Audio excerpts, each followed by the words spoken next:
Annie Jacobsen, welcome to the show. It's delightful to be here. Thank you for having me. I have been looking forward to this for so long. We had to postpone it because you went and spoke at the EU Parliament. I spoke in Brussels to members of the EU Parliament in the audience, yes.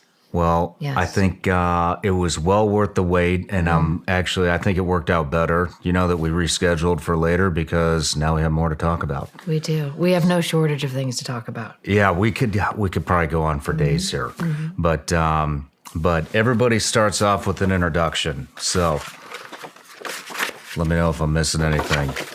But Annie Jacobsen, American investigative journalist, Pulitzer Prize finalist, and New York Times bestselling author. You're an author of 7 books and best known for your book so far, Area 51, An Uncensored History of America's Top Secret Military Base.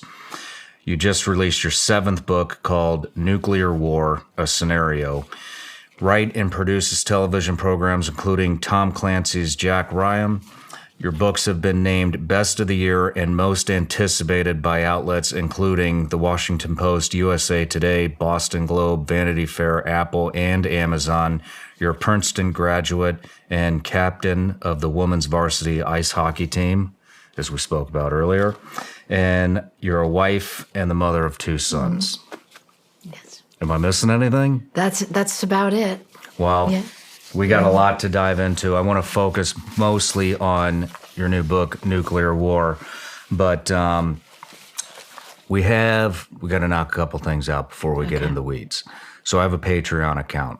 They're our top supporters. They've been with us since the beginning. I wouldn't be here if it wasn't for them, and neither would you. And so one of the perks that I offer them is they get to ask a question to each guest. And so today's question is, with today's attitude towards fake news, do you think we will ever gain public knowledge of the topics covered by your books? What a great opener question. I think of the idea of fake news as air quotes entwined with the idea of strategic deception. And that is something I have written about in many of my books. No doubt we will cover this. But an interesting question there, because the takeaway that I see is like, how much should we trust what we are being told? And that is certainly why I write books, is to sort of uncover these long-held secrets and bring them into the light of day. And so to answer the question specifically, I think you want to go to as many sources as possible. It's why I read all sides of the aisle. I will read international papers.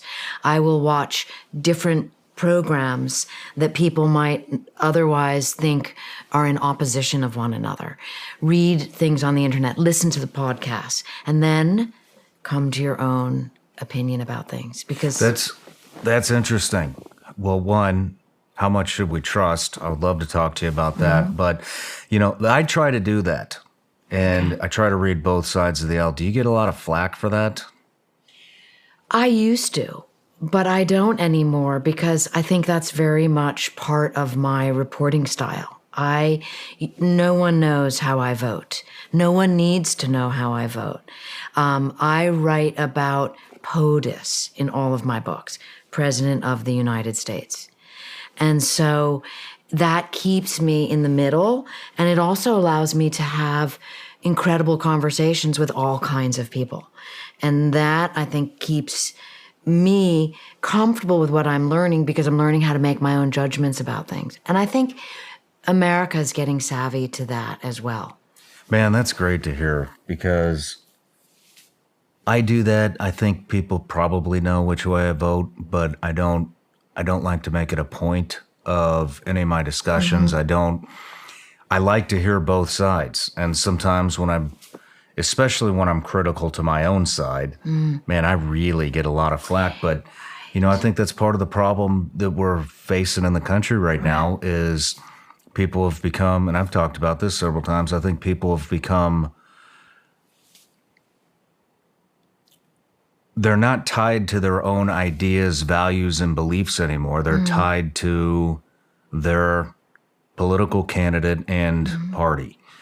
And, when you do that, you're only getting what that side wants you to hear, whether you like it or not, And so it's refreshing to hear somebody that listens or pays attention to both sides and gives a bipartisan take on whatever you're reporting on. So thank you for doing that. Well, also what comes to mind is people talk a lot about tribalism, right? Like, and there's tribe and then there's tribal. You want to have a tribe. You want to have people that have your back. And usually those people, the tribe, the true tribe, right? They actually are perfectly fine with you having opinions. At least this is my take. My tribe is, Annie with her opinion about that, or Annie with her interest in that.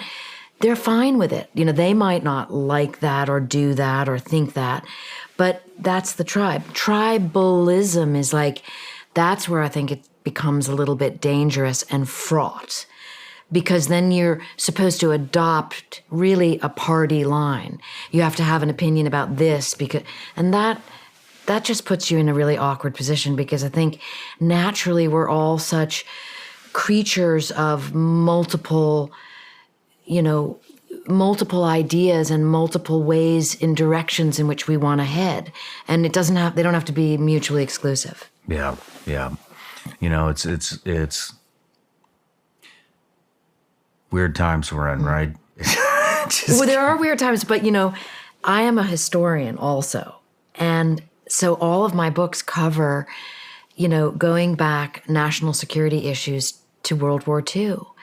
And we, if we're talking about Americans, have always been tribal, have always had weird times. So I'm not as pessimistic about how terrible the times are right now, because I've read so much history about how terrible the times have always been. Yeah. It's kind of how you want to see it. Do you find times today different than some of the stuff that you've studied in the past? One thing about me is I'm always looking for the similarities and then understanding the differences.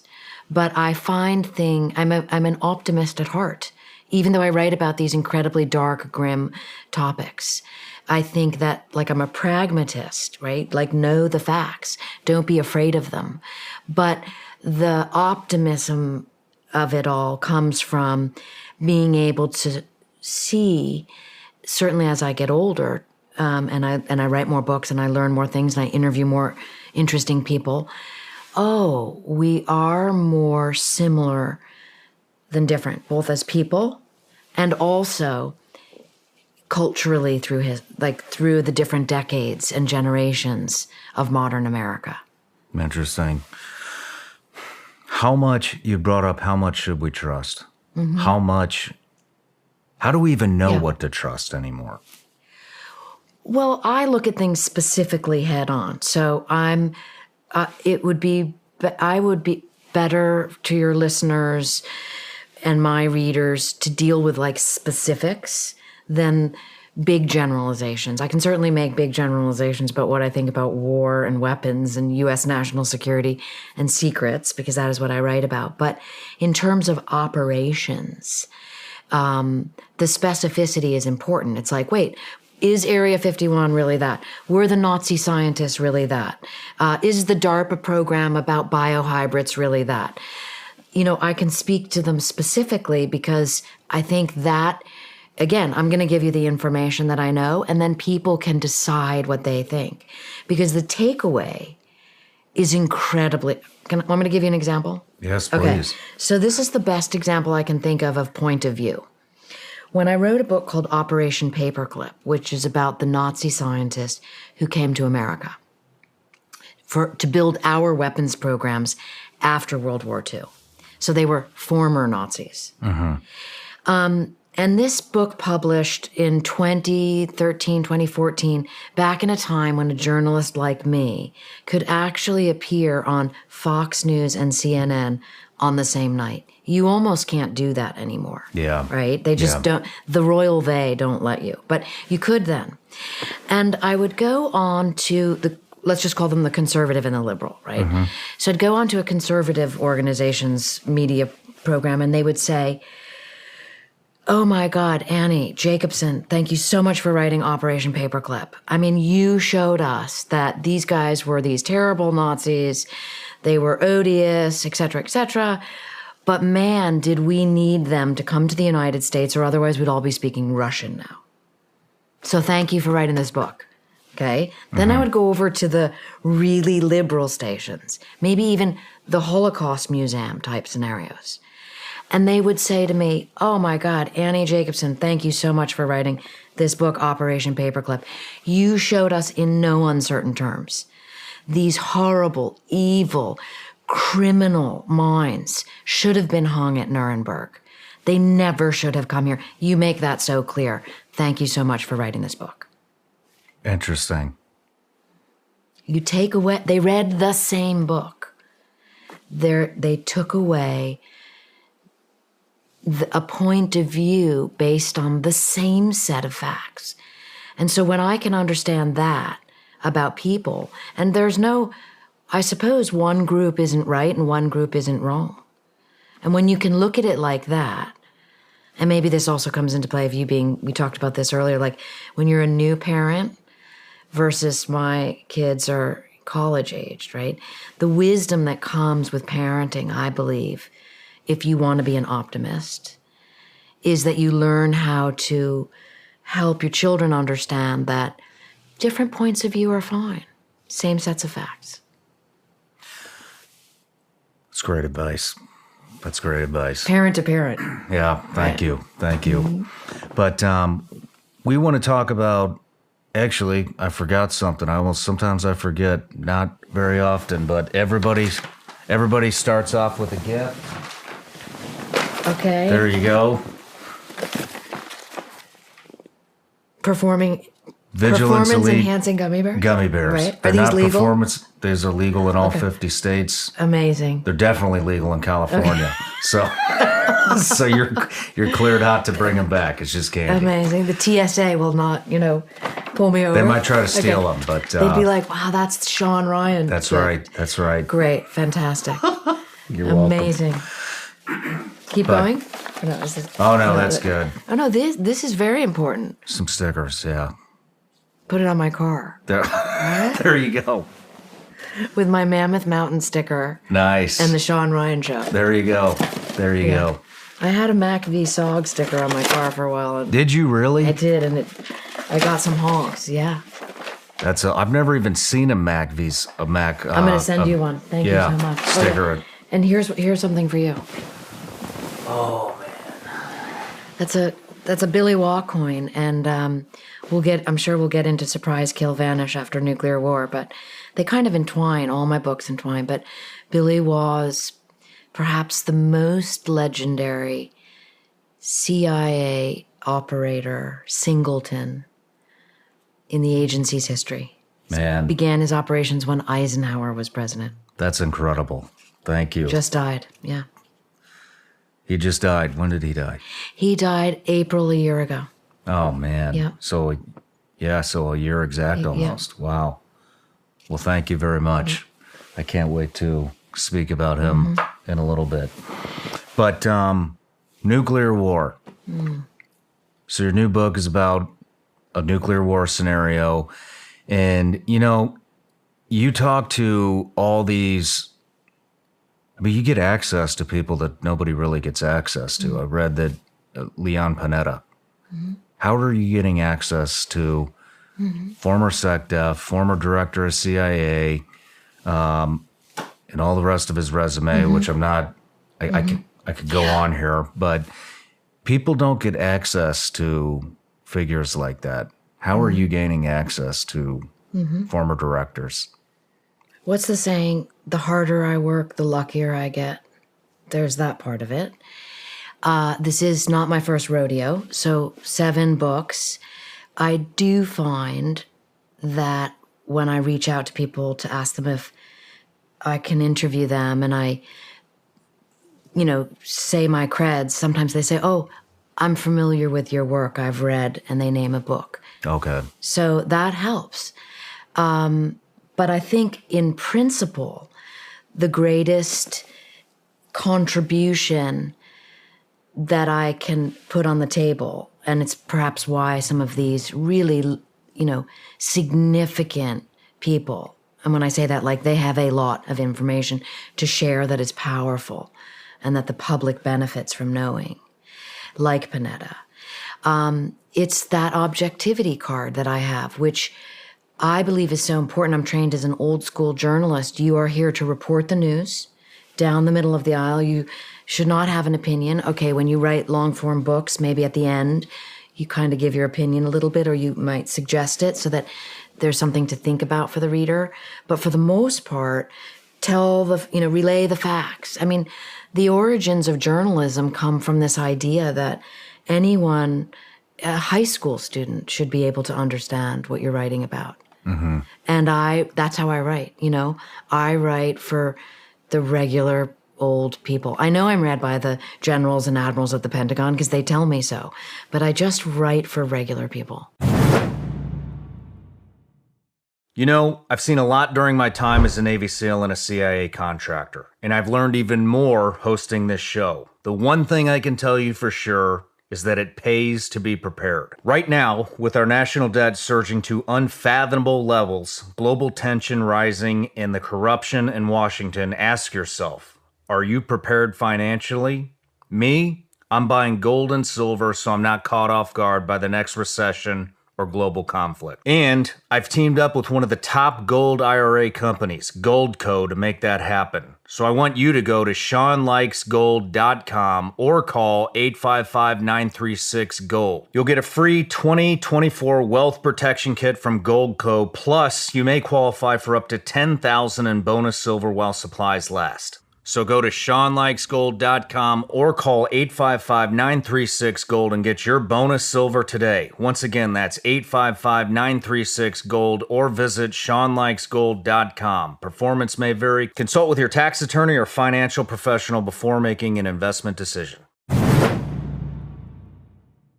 Today's show is sponsored by HelixSleep.com. Sleep, especially as you get older, is critical, especially that deep, comforting sleep. Go to helixsleep.com and take the sleep quiz. I took it and was matched with the Midnight Lux. Helix knows that everyone's unique, so they have several different mattress models to match based on your body type and sleep preferences. Once you match, your mattress comes right to your door, shipped for free. When you receive your Helix mattress, you'll be amazed at how well you'll sleep. And if your back needs some extra TLC like mine, you'll love their hybrid design that combines individually wrapped steel coils in the base with premium foam layers on top. They have a 10-year warranty and financing option, so a great night's sleep is never far away. Helix Sleep is also proud to support our active military service members, veterans, military spouses, and military family members with exclusive discounts on promotions on Helix products. Helix is offering up to 30% off all mattress orders and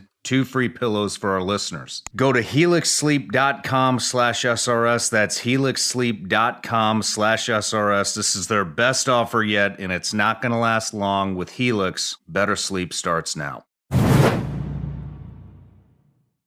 Nice.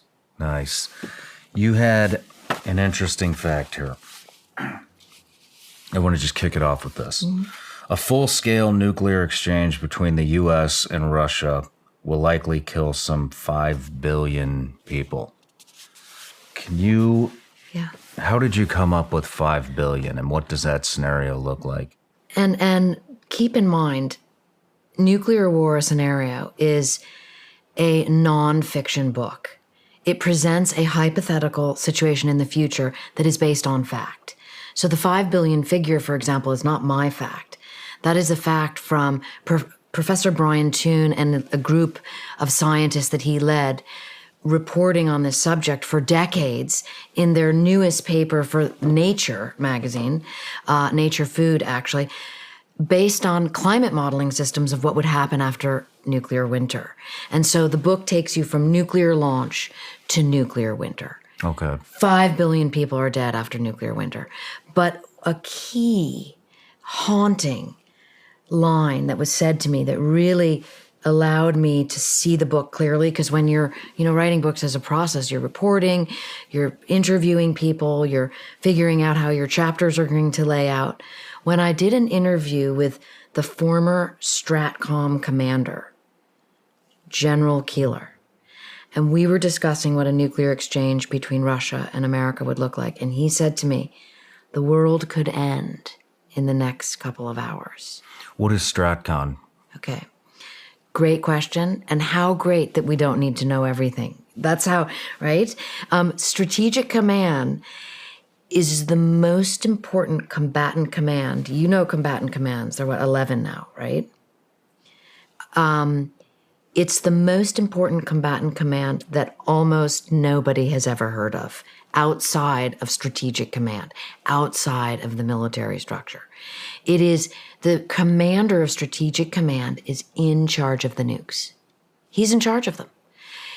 He's the steward of them. There's 150,000 employees beneath him in his chain of command.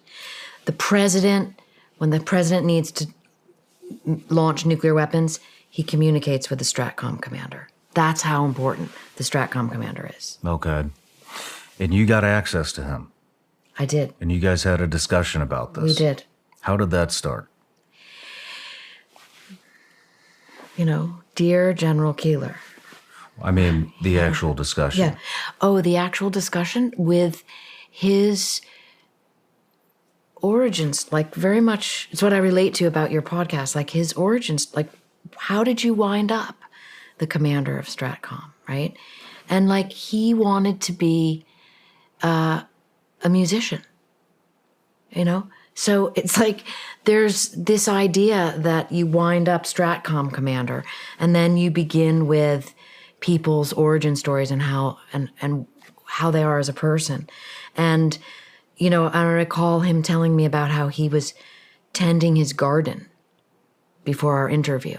Now, this is not all in the book because unlike a podcast, I interview people for a certain amount of time and then I kind of condense down what I'm going to say about them because I'm driving the narrative for the reader. Mm-hmm. But the discussions, I think, begin with human questions, and then you can get to what's important and what you're after. And also, like you, I'm very transparent about what I'm after, right? So I do not like the idea of gotcha journalism. I think it is incredibly unhelpful. Mm-hmm. I think it's at the verge of dangerous. Whenever I read a piece in any of the legacy media that like sort of is a hit piece against someone, I cringe. I think of that person, opening up themselves to a reporter, and then being, presented in a way that perhaps they certainly didn't intend. Yeah. I think that is, I cringe. And I actually feel for the journalist who's stuck doing that, because I think that it just takes you down a real path of mistrust and suspicion. Anyways, I'm digressing. I tell my sources right up front what I'm doing. I told every single one of them. I am writing this book called Nuclear War, a Scenario. And I also asked them, is this fear-mongering? Because that was the question in my own mind that led a lot of the reporting. Shawn, what happens in this book is like everybody dies. And they die in the most horrific ways. I described to you in appalling detail what happens to humans, in a nuclear flash. I wanted people to know how horrific this concept is. And I told my sources that. And they were forthcoming with me, which says so much about nuclear weapons. Interesting. Where did the interest in this come from? Are you worried about a nuclear war? I am now. All of my books touch upon nuclear weapons because they all cover American history since World War II. And in every one of my books, so imagine 100+ sources for each book, how many of those people told me with deep pride. Annie, I did what I did to prevent nuclear World War III, right? So a lot of our really dark, dirty even the CIA's most dastardly sort of dark-hearted operations, you could say, in the 50s and 60s, people I interviewed who worked on those, or the very non-kinetic operations like in Area 51, which deals with reconnaissance missions, spying on the Soviet Union to try and find out what's really going on there instead of speculating.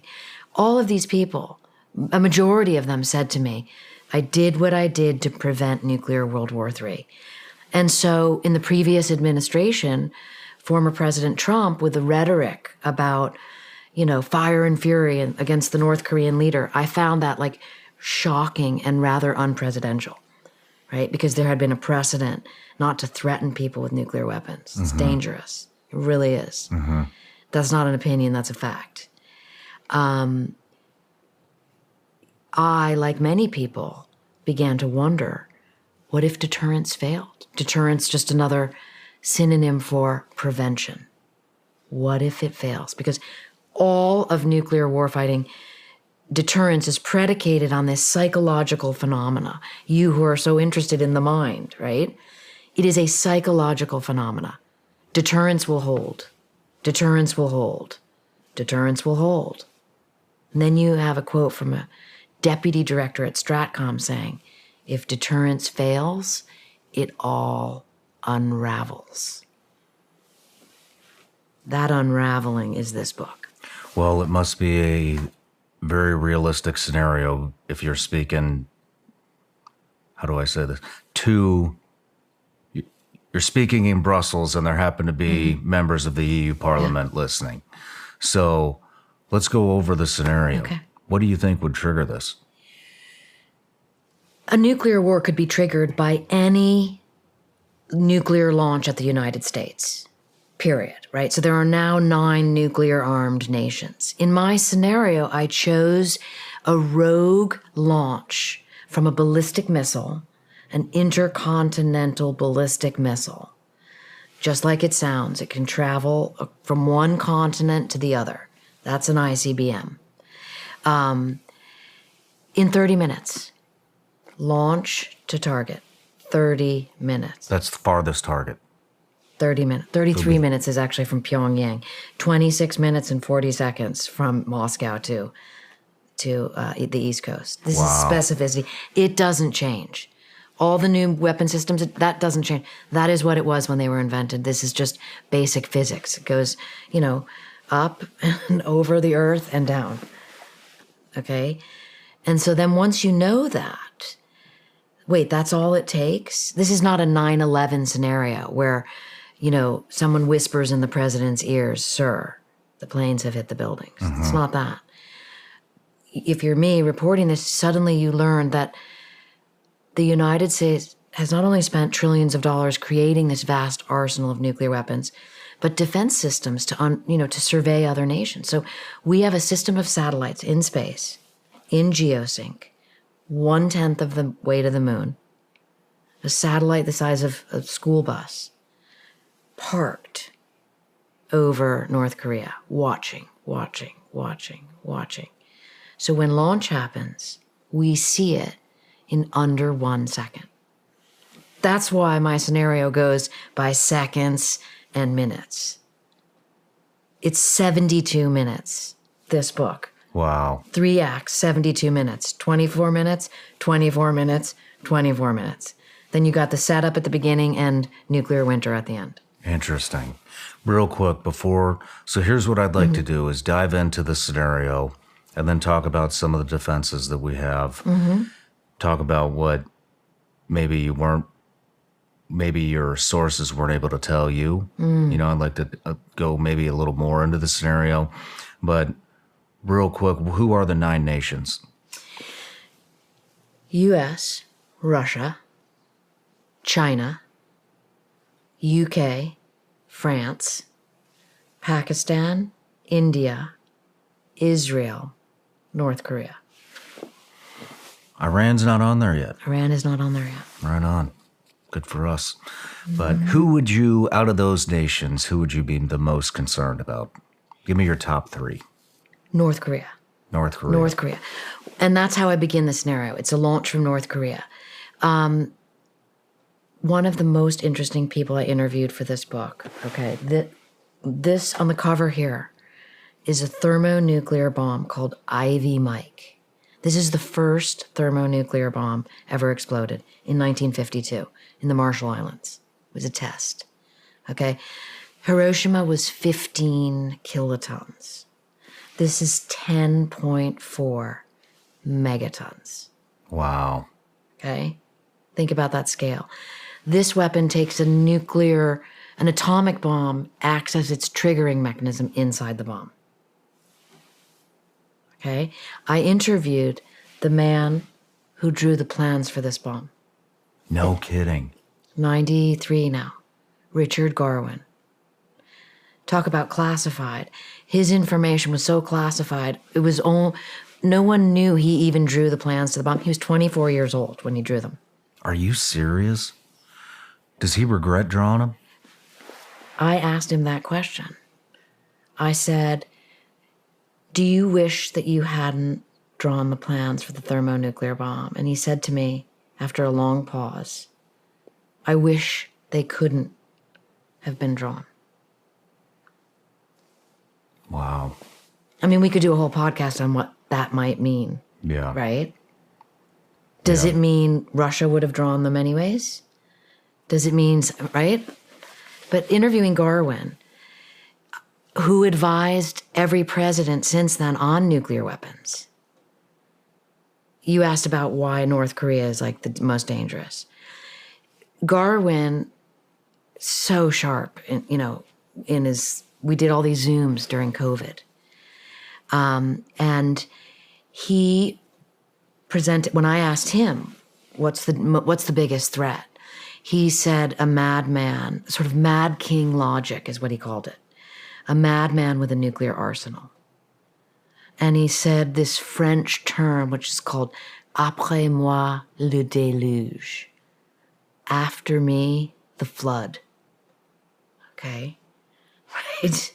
Which is like, if you have a mad king leader who doesn't care what happens, let it all flood.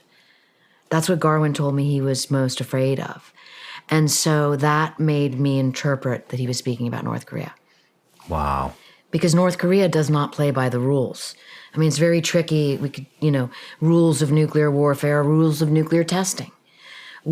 All nuclear armed nations inform their adversaries of their nuclear tests, like informally, formally, through, different ways, but not North Korea. They just launch. And when you learn what I have learned, and you can learn from reading this book, what happens inside nuclear command and control, inside those nuclear bunkers at the Pentagon, beneath STRATCOM, in Cheyenne Mountain. The first 150 seconds after a ballistic missile launches, when the satellite in space sees the launch, it sees the hot rocket exhaust from its incredible sensor, 1/10 of the way to the moon, sees it. For the next 150 seconds, U.S. nuclear command and control, all those assigned to the job, are trying to figure out where that ballistic missile is going. It's like... I'm glad you brought that up, because that's what I was going to ask. Are the satellites advanced enough to pick up on the trajectory and where it's headed, and how fast? So in seconds, the data goes to the satellite, and then it's relayed to command centers in the United States. There's a facility called the Aerospace Data Facility in Colorado that was only its existence was only declassified in 2008. Okay? And that facility then, and others, NSA, there's numerous intelligence agencies, military intelligence agencies that are then in processing that data. This is happening in seconds, and interpreting the trajectory of the missile launch. So I show a map in the book that Garwin and Professor Emeritus at MIT, Ted Postal, drew.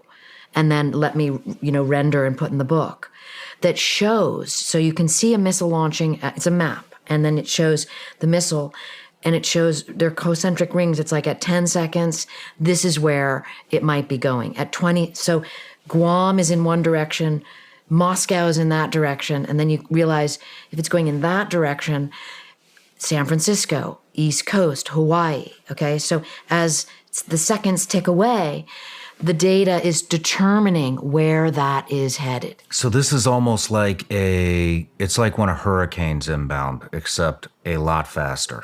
It narrows in, narrows in, narrows in, narrows in.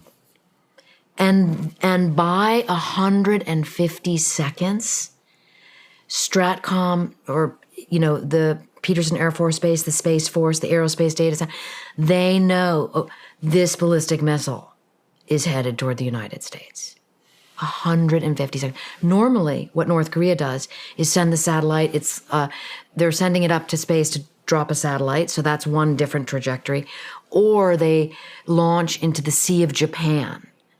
So within seconds, the facilities know it's going into the Sea of Japan. Everybody can relax now. But in my scenario, at 150 seconds, boom, oh my God, it's coming to the East Coast of the United States. And that is when everything kicks off, because the next step is to inform the president. Now, there must be a secondary confirmation of that nuclear missile on its way to the United States before the president launches a counterattack. That secondary confirmation takes 8 and 9 minutes. These are like nerd things that I figured out in the book and present them to you, hopefully in this incredibly dramatic manner that you realize, oh my God, once a ballistic missile launch happens, nuclear war begins, because a ballistic missile cannot be redirected or recalled. None of them. Not even our own. None. And once President Reagan, the lack of information the president has about nuclear war is astonishing. Really? President Reagan, and by the way, they have presidential sole authority, so only the president can launch nuclear war. Only the president. He doesn't ask permission of anyone. Not his SecDef, not his chairman of the Joint Chiefs of Staff, not the Congress, certainly not the Congress. This is all happening in 6 minutes. President's in charge. And most presidents, Leon Panetta confirmed this with me. He was the White House chief of staff under Clinton, right? And he said that many presidents just don't want to know. Because again, the paradox of nuclear war, deterrence will hold. Don't want to know what? They don't want to know about nuclear war. That's frightening. So Reagan mistakenly said during a press conference, and I think it was 1983, that our submarine-launched ballistic missiles can be recalled. They can't. He's the commander-in-chief. Mm-hmm. He didn't know. Do you think it's possible that we have technology to recall them, but they're not declassifying it? It's impossible. Right? But I love the astonishment with which people express themselves when they learn these details, because it is astonishing. And I had that same experience, even knowing what I know. I know so many other things about nuclear weapons from different points of view, having written a number of books that deal with people who dealt with nuclear weapons.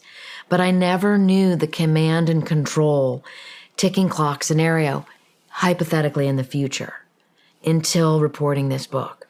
And I was shocked at everything I learned. Shocked at everything I learned. And it's such wait a minute, they really can't be redirected or recalled? Nope. Wow. I did not know that. So you're saying within 6 minutes of something being launched towards us, we make a decision whether we're responding and sending one at them or not. Yes. So think about it this way. When if it just takes approximately 30 minutes, the concept that has been put into play over decades of strategy of how to fight a nuclear war is that the president must make a counterattack decision before those nukes land. So this is all going to happen without the public ever having any idea, okay? The reason is because no one ever thought of having a nuclear war where there's like one nuclear missile. The rogue launch off of Garwin's worry is how my scenario starts. And then you see all these things go wrong. The war-fighting concepts of nuclear war were built with like, Russia's going to send 1,000 missiles. The mother lode, it's often called. And so a strategy kicks in called use them or lose them. Very simple to understand, right? If we don't use them, we're going to lose them to the Russian incoming missiles. And so that's why the president is positioned to make a counterstrike within a window of time before the missiles hit. So basically, so they have 6 minutes. Why is the number 6 minutes? So, okay, 30 minutes is the nuclear launch gets detected in, let's say, 150 seconds. So we got 2.5 minutes gone Right? automatically. Gone. Everybody's now getting ready to prepare the president. At the same time, the long-range ground radar systems that are going to give that secondary confirmation, which exist in multiple places around the world. I write about them quickly in the book. In this scenario, if the missile's coming from North Korea, it's going to be the ground station in Alaska. They have this massive radar. I have a picture of it in the book. It's like 5 stories tall. It's just sitting there waiting to see over the horizon. That will happen at 8 or 9 minutes. In the meantime, they have to get ready to brief the president. People I have interviewed had to brief the president when we had false alarms, okay? So it's like really this intense, suddenly everything is the decision tree unfolds in this radical way. And while the individual leaders, the STRATCOM commander, the SecDef, the chairman of the Joint Chiefs of Staff, are getting ready to brief the president, they're waiting on the secondary confirmation.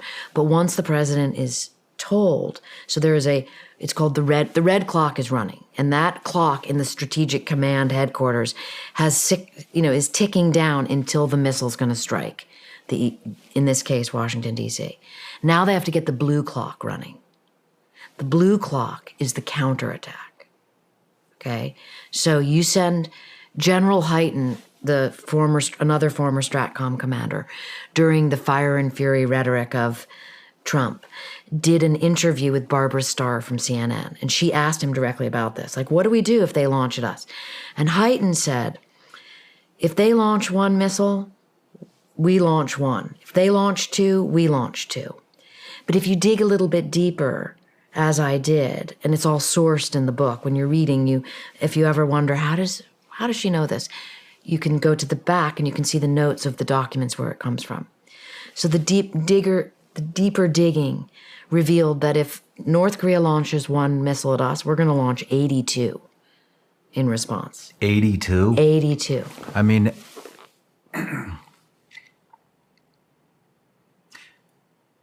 seems a little excessive. It's called escalate to de-escalate. When you look at the size of Korea. But, would it take, how many missiles would it take to just completely obliterate Korea? 82. It would actually take 82 missiles. No, you're absolutely right. But there is a sense of overkill, literally and figuratively. And you know this from your operating days, that it's like go big or go home. I mean, the idea, there's a concept with the president that was explained to me by one of the President Obama's national security advisors named John Wolfthal, who sat in the room with the president when this was being negotiated, okay? So there's a policy in the United States called launch on warning. And this exists, okay? Which this is the idea, the president has the authority that if the missiles are coming, he launches. Mm-hmm. We launch on warning. We do not wait until we are hit. And Wolfthal explained to me that what that has to do with what's called a damage limitation responsibility, okay? Everything has like a term that is difficult to come out of the mouth. It's why they have acronyms for them. But this is pointing to your why do we have to launch 82 question. So the president now has a responsibility to limit further damage. That's what his military is telling him. So a strike with a 1 megaton thermonuclear weapon against Washington, D.C. that I describe, it kills 2 million people, Shawn. That never mind that the things are about to really take off. It destroys the beating heart of American governance. That is like, the response is 82 nuclear weapons. The damage limitation responsibility, because all the military stratcom is thinking at that point is you're going to let another nuke come in. And so the 82, we learn from the scientists and the analysts who have spent a lot of time looking at this, is how to limit the damage. 82 nuclear weapons could possibly take out, not just like turn the entire country into a furnace, but obliterate their nuclear command and control, their ability to launch more nuclear weapons. That's why that is set up that way. Man, I would think 82 nuclear missiles I would think the flash alone would be enough to wipe out the entire country. It would kill tens of millions of people, not a question. But and the book was read after it was written, before it went into production and publication, by many of my sources and by people who actually were not my sources, but who ran these scenarios for NORAD, generals I'm talking about. People who were not in the book, so they didn't have a horse in the race that they could say to me, you're wrong about this, this is too... And there were some tweaks that I did, but that was not one of them. No one said, that's too many. We wouldn't do that. How many, do you have any idea how many nuclear weapons we have? How many? So, on ready for launch status, meaning they're forward deployed, meaning they can be launched in seconds or minutes from the president's order. Seconds or minutes. We have 1,770. The numbers change a little bit every year. Russia has 1,674. That says nothing about the thousands more in storage that we have ready to, that could be pulled out. So we have approximately 5,000 each. Why do we need that many nuclear weapons? You must be asking yourself. We need that many because they have that many. And they need that many because we have that many. And guess what the number was at the all-time high, which was in 1986?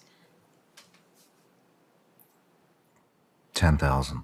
70,000. 70,000? Wow. And so the setup of the book, it's like 50 pages or something. It's like how we got here. I explain how America sort of had this insane buildup of nuclear weapons during the 1950s. There was one point in 1957, this bomb went off in 1952, and the military-industrial complex just went ba-ba-ba-boom, right?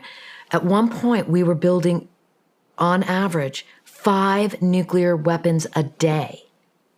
A day. And then you're building the weapon. That's just the bombs, the warheads.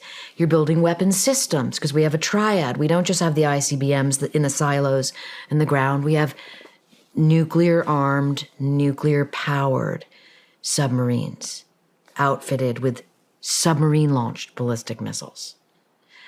And then we also have the bombers. So we have a triad. But during the Cold War, we had... we were shooting tactical nuclear weapons out of cannons. Billy Wall was halo jumping a hand-carried portable nuclear weapon out of an airplane.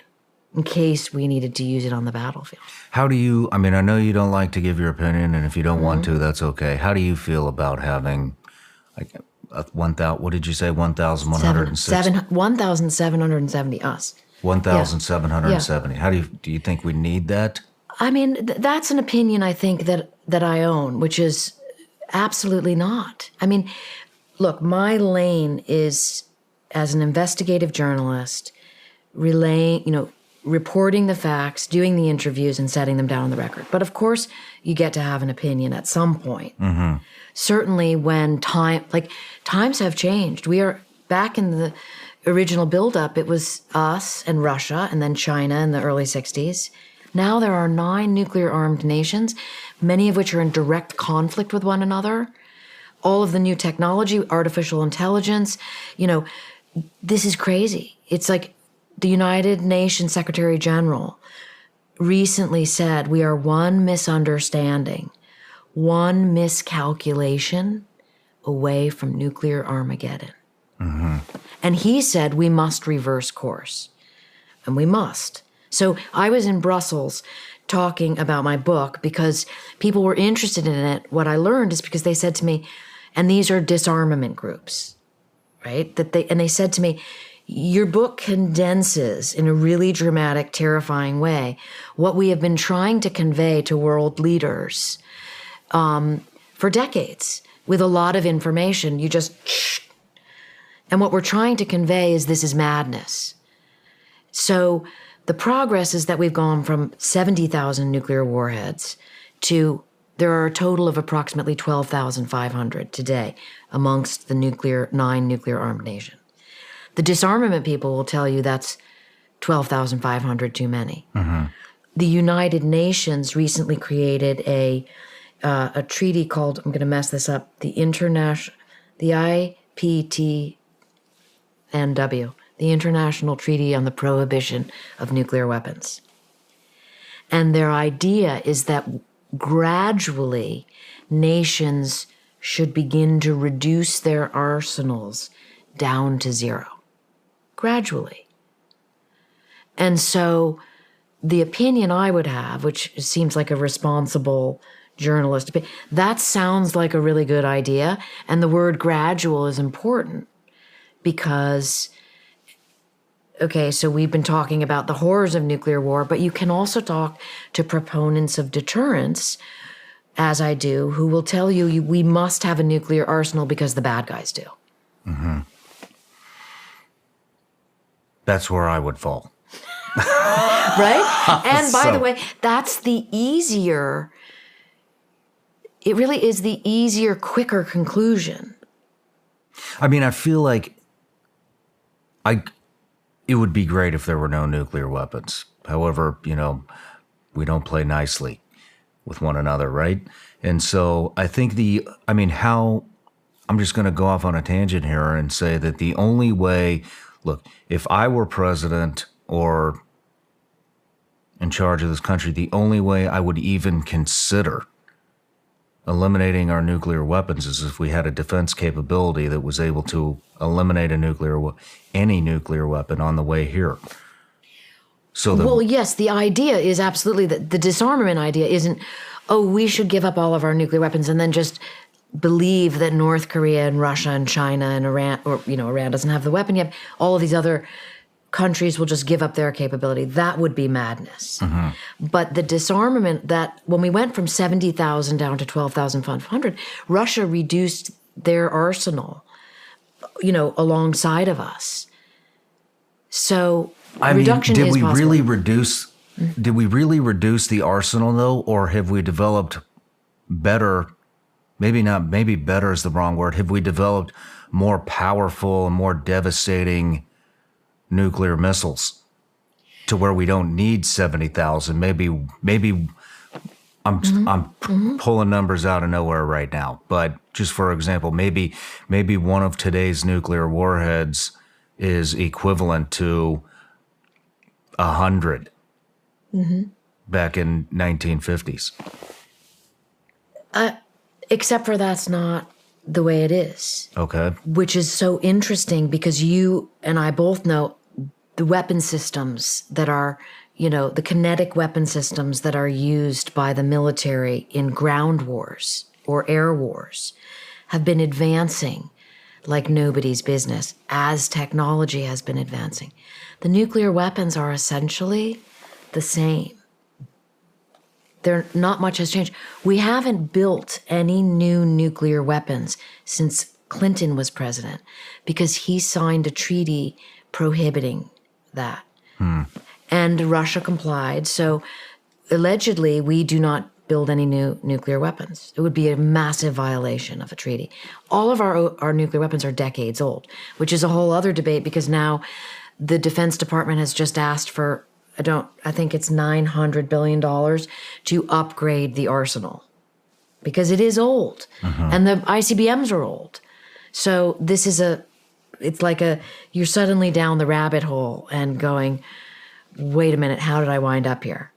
But the number of nuclear warheads is simply the number of nuclear warheads. What's another grim consideration is that dismantling a nuclear warhead is also a dirty process.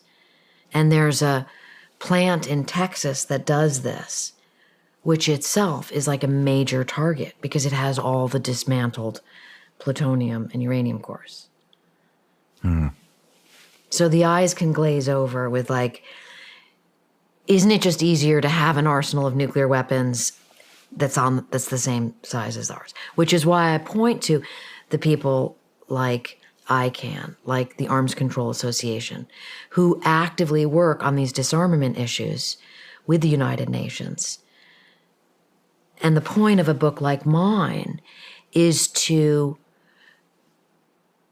make it digestible for the average person to understand that this many nuclear weapons is madness. An accident or a miscalculation could lead to a nuclear war, and it's only going to end one way. Almost no one disagrees with that. Once nuclear war starts, it ends in Armageddon. And the scenario takes you through what happens and then the mistakes that happen because of technology holes. What has been upgraded? It must be the transportation of the warhead. That has to have been upgraded by this point. No. Really? I mean, a ballistic missile is... Okay, so here's how a ballistic missile works. Ready? Because this helped me to understand it. Shall I give you the 30-second version? Please, let's do it. Okay, so it happens in... You can just imagine it going from there over to that continent to that continent. And there's a little diagram in the book.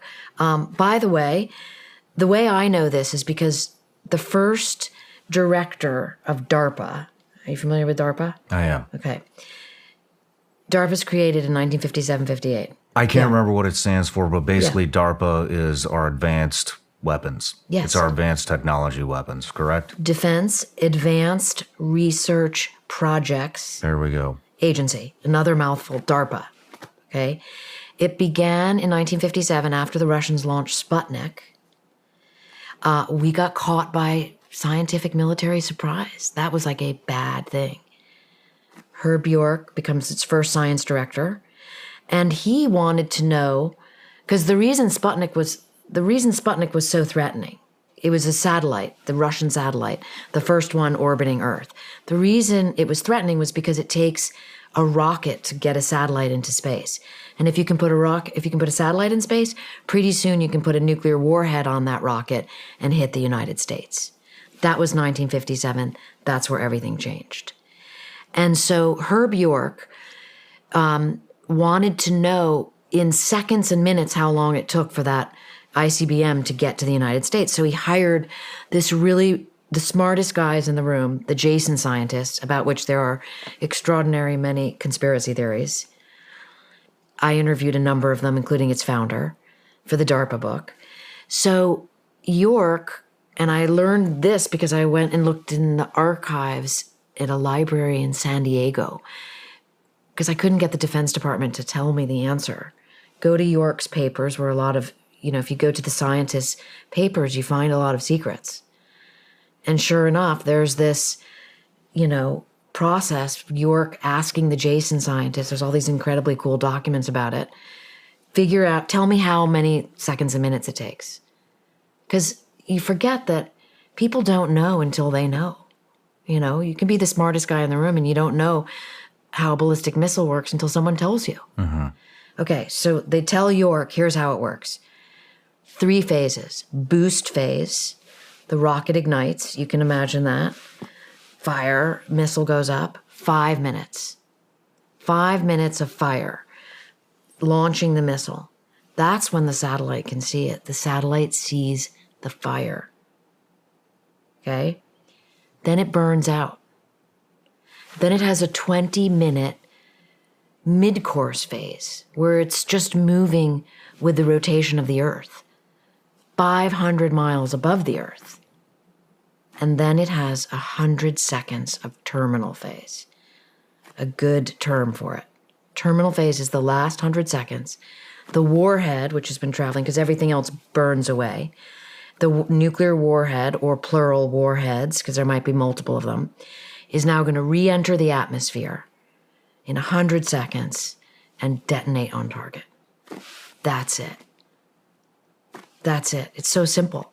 And once you understand that, certainly for me as a reporter, then you can kind of understand, oh, that's how an ICBM works. So there's no upgrading to do. Right? You can maybe make the rocket motor more powerful, but I guess that's kind of what I'm getting at. I mean, I can't remember who developed it, but we just saw the new, maybe it was within the past year, the hypersonic missile. Mm-hmm. Do you remember who developed It's probably that? Lockheed's Falcon program. I thought it was, yeah. I thought it was another country, but that's kind of what I was leaning towards is, you know, maybe a little more stealthy, faster, less than 30 minutes. I don't know. This isn't, you know. Yeah, I mean, but again, that my job as a reporter is exactly to take those questions, demystify them, right? And definitely not take the approach of like, you know, you don't know, which so much of society kind of, I think, functions that way and prohibits people from asking really basic questions. Yeah. There's no such thing as a dumb question. Yeah. I mean, okay, because then once you know it, you know it. But like hypersonic, people talk about we have hypersonics. Well, a hypersonic goes approximately Mach 5, okay? Ballistic missiles go Mach 20. Okay? So the ballistic missile is such a game, it's just like it's such a doomsday machine. You can have hypersonics. This is, you know, this is like warfare that is non-nuclear.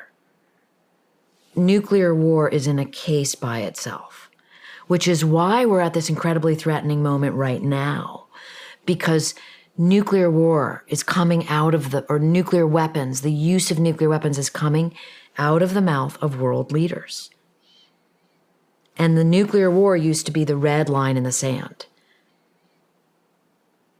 And yes, if someone decides to marry a nuclear warhead onto a hypersonic missile, you know, a hypersonic missile will take an hour where a ICBM will take 30 minutes.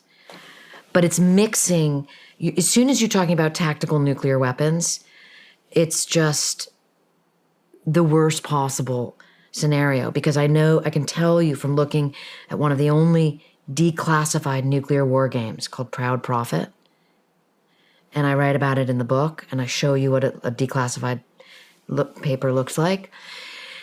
No matter, that war game showed us 2 weeks in 1983, ordered by President Reagan. It showed us that no matter how nuclear war begins, it ends in nuclear Armageddon.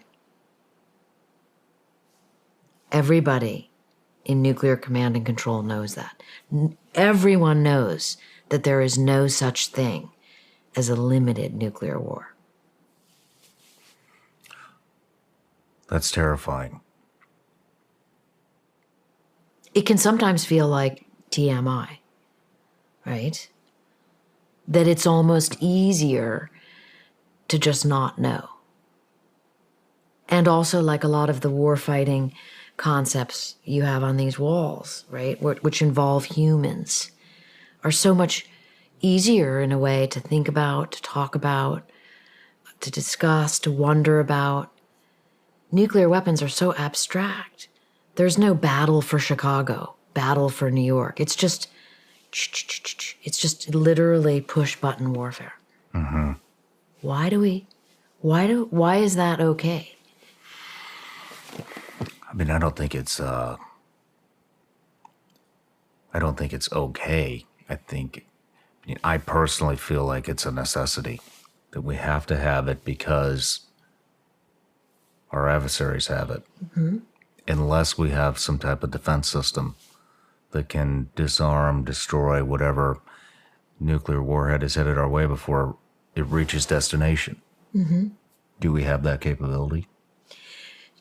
So now it gets really depressing when I tell you about the interceptor missile capability, because you will hear people say, we have like a Iron Dome. You know, we both read the news and we saw what happened when Iran lobbed missiles, including ballistic missiles, at Israel, and they were intercepted, right? Those are short range and medium range missiles. Totally different story than trying to shoot down a long range ballistic missile, also called a strategic missile. That, what I told you about, that 30-minute arc, 500 miles up in space. You're trying to shoot that down. That's where interceptor phase happens. Don't we have some sort of space weapon that could initiate that instead of shooting up at it? We do not. We have 44 land-based interceptor missiles. 44. People have asked me, like, maybe we have a secret arsenal. We do not. We have 44. How can you be so sure? You know, maybe Secretary Panetta is lying to me. Hey. I don't think so. We have 44 interceptor missiles. Russia has 1,670 on. That's why I'm saying it doesn't even make sense. It doesn't even make sense why we would only have 44 when the adversary's arsenals are so much bigger than 44. It might have to do with this, okay? When you can look at the numbers and the cost of the program, which I tell you about, the interceptor missiles. Now, the success rate on those interceptor missiles, of which we have 44, is between 40 and 55%. The success rate. And right now, that program is on strategic pause, which is a euphemism for, oh shit. So we could take 22. Because inside the best warhead... Case scenario. Best case scenario. Inside the warhead is almost certainly decoys that are meant to confuse. So here's how the interceptor system works. It's basically a mini version of that giant rocket that is the ICBM. And inside of its nose cone, it has the aptly named exo-atmospheric kill vehicle. That's what it's called. It's 140-pound... It's not a warhead because it doesn't have any explosives in it. It's just an object. 140-pound object that is going... So the interceptor missile fires up. It's communicating with its with its sensor systems that's guiding it. And it's going to now try and hit the missile, the warhead, moving through mid-course phase at 14,000 miles an hour, 500 miles up in space. It's going to try to hit it. The exo-atmospheric kill vehicle is going at 20,000 miles an hour.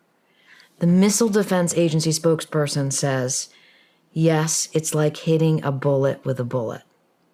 Wow. Damn near impossible. And there's no spatial technology.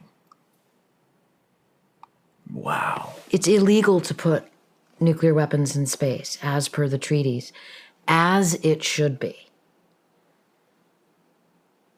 And there's one spoiler alert I'm not going to give away, but in the third act of the book, North Korea unleashes a nuclear warhead it has flying in space, already in space, disguised as a satellite. A technology that is actually capable and that North Korea has expressed intention of having. Whether it really has it, we don't know. And that unleashes a new kind of mayhem. I'm going to make you read the book to learn about. But just when you thought it was bad, it gets really bad. So you definitely don't want nuclear weapons in space. Perfect.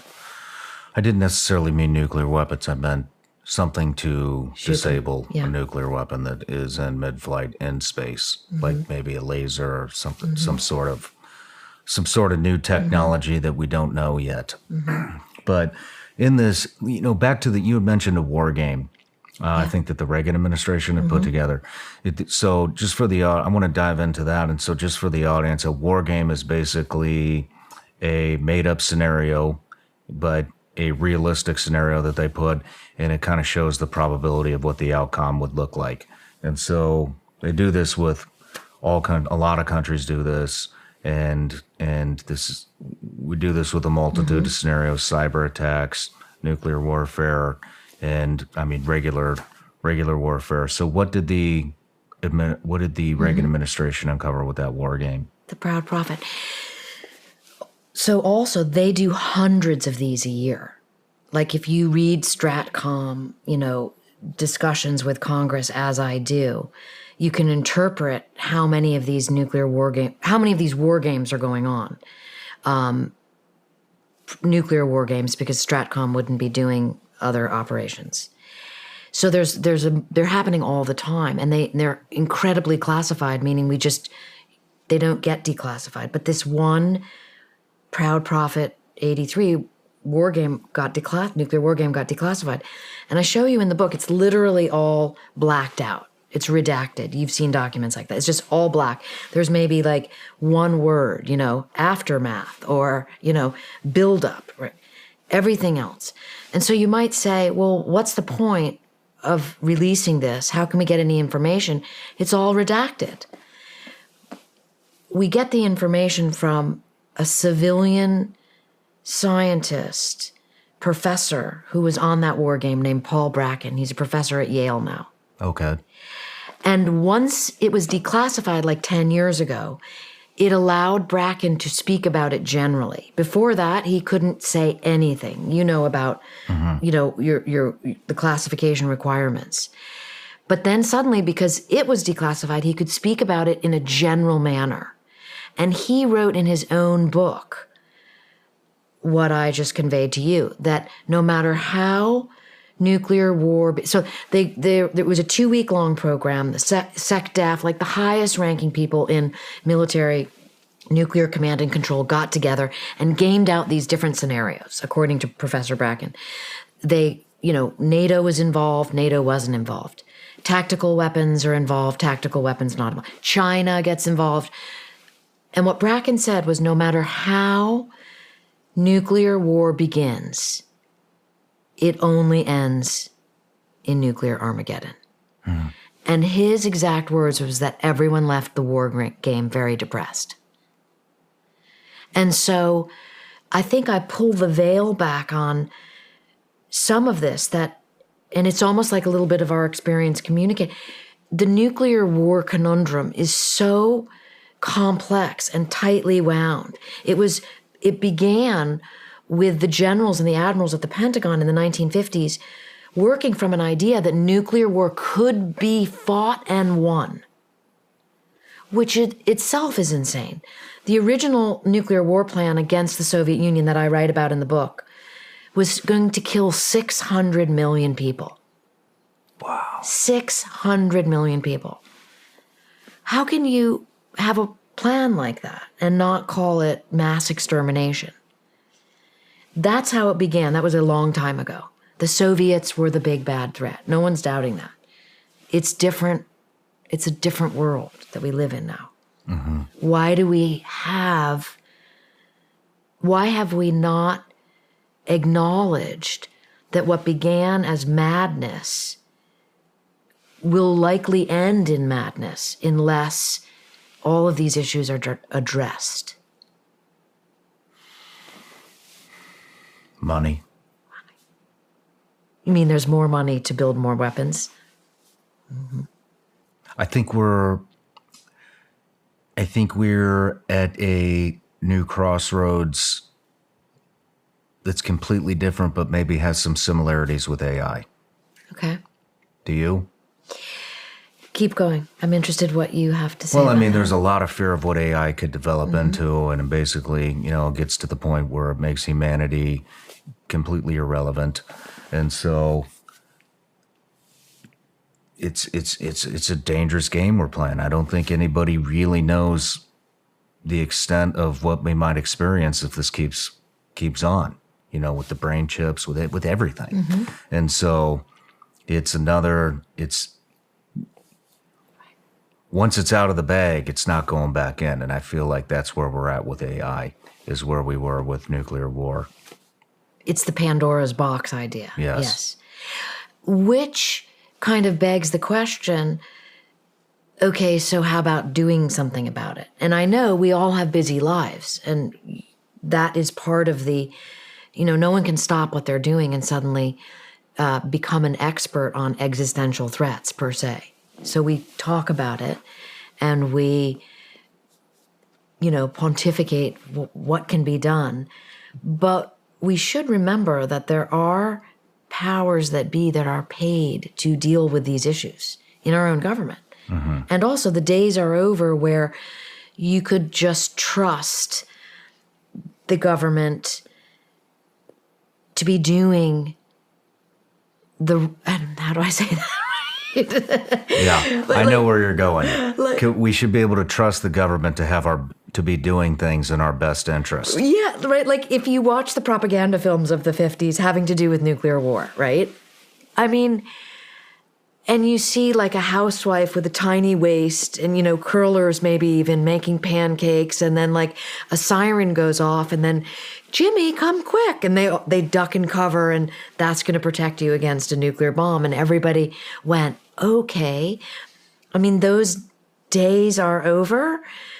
But then you kind of, I think the point you're raising is what kind of like version of that are we dealing with today? I think it's AI. It's happening right now. Xi Jinping in China says the first country that masters AI will achieve global domination.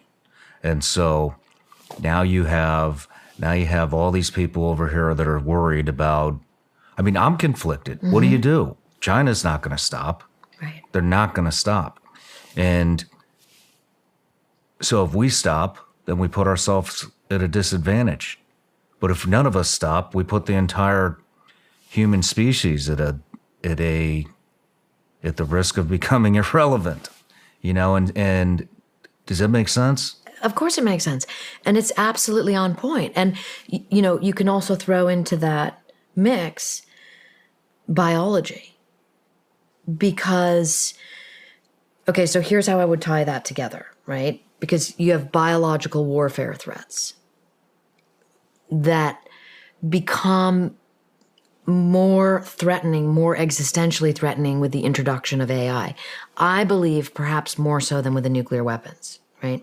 One of the areas, I'm going to try to hold this thought together, but it ties. So you might say nuclear weapons could, AI could get hold of nuclear weapons. Well, maybe. And this is where I'm either informed or inaccurate. I don't know, okay? What I do know is that from interviewing people in Cyber Command is that our nuclear weapons are surprisingly analog, meaning they are not digital. Okay? So, for example, I learned in reporting the book that our sub-launched ballistic missiles guide to the targets by star sighting, Shawn. A little panel opens, and they use the stars to guide to the target. There are other systems in place, and this stuff is very classified. But what is leading is like this ancient technology that like our hunter-gatherer ancestors used, okay? So nuclear weapons, because they happened before the advent of the digital age, there has been a concerted effort to make sure they remain analog so that they can't be hacked. Okay. And these are assurances that I have gotten from Cyber Command. You're just taking somebody at their word at that point because the documentation is not declassified. So hold that thought. Then you have this idea that biological weapons used to exist. We had a program about biological weapons. I wrote about it. We hired the Nazi scientists. They built up our biological warfare program. And we used to have an arsenal. And then Nixon made them illegal. So all of the biological weapons were destroyed. We found out Russia was cheating, and rat hole upon rat hole.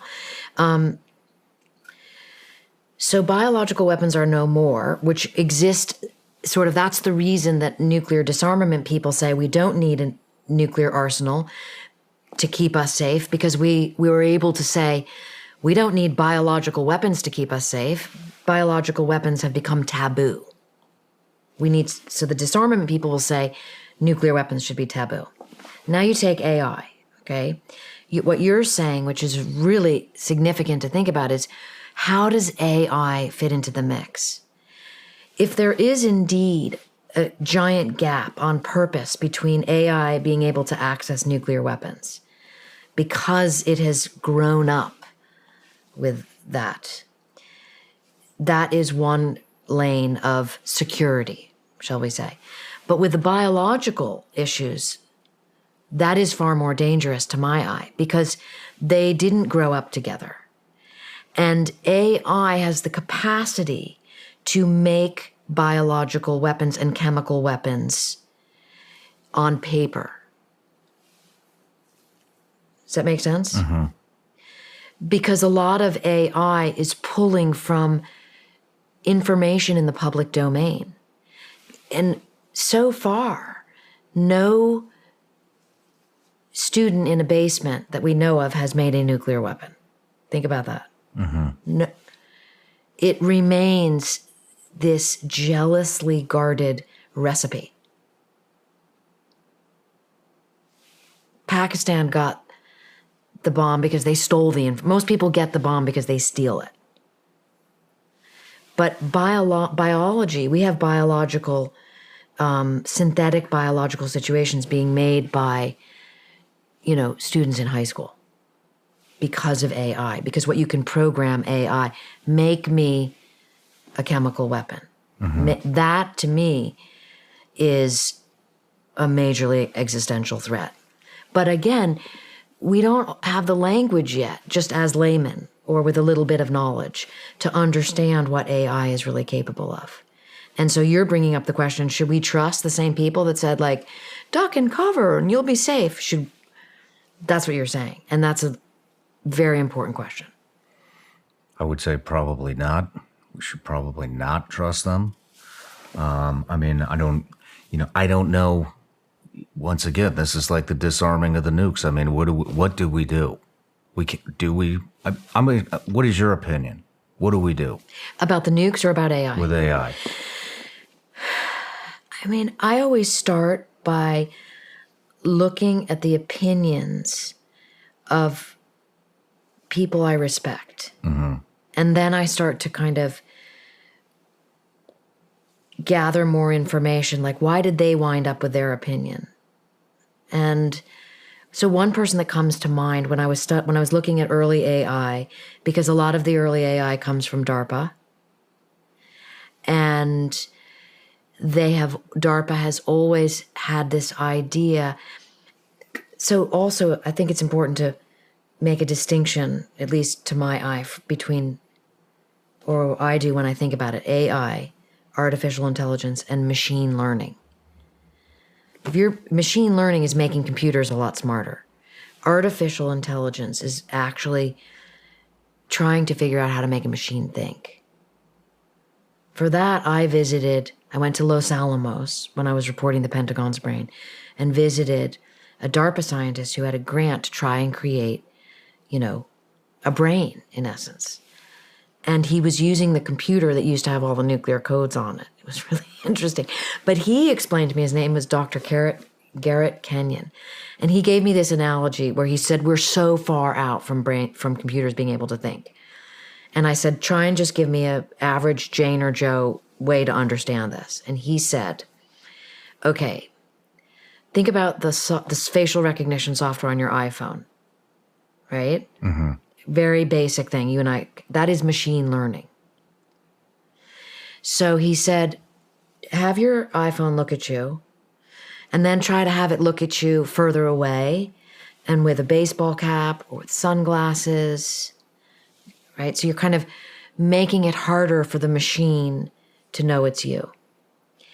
Now, this interview we did, by the way, was like 8 years ago, and things have changed a lot in a frightening manner.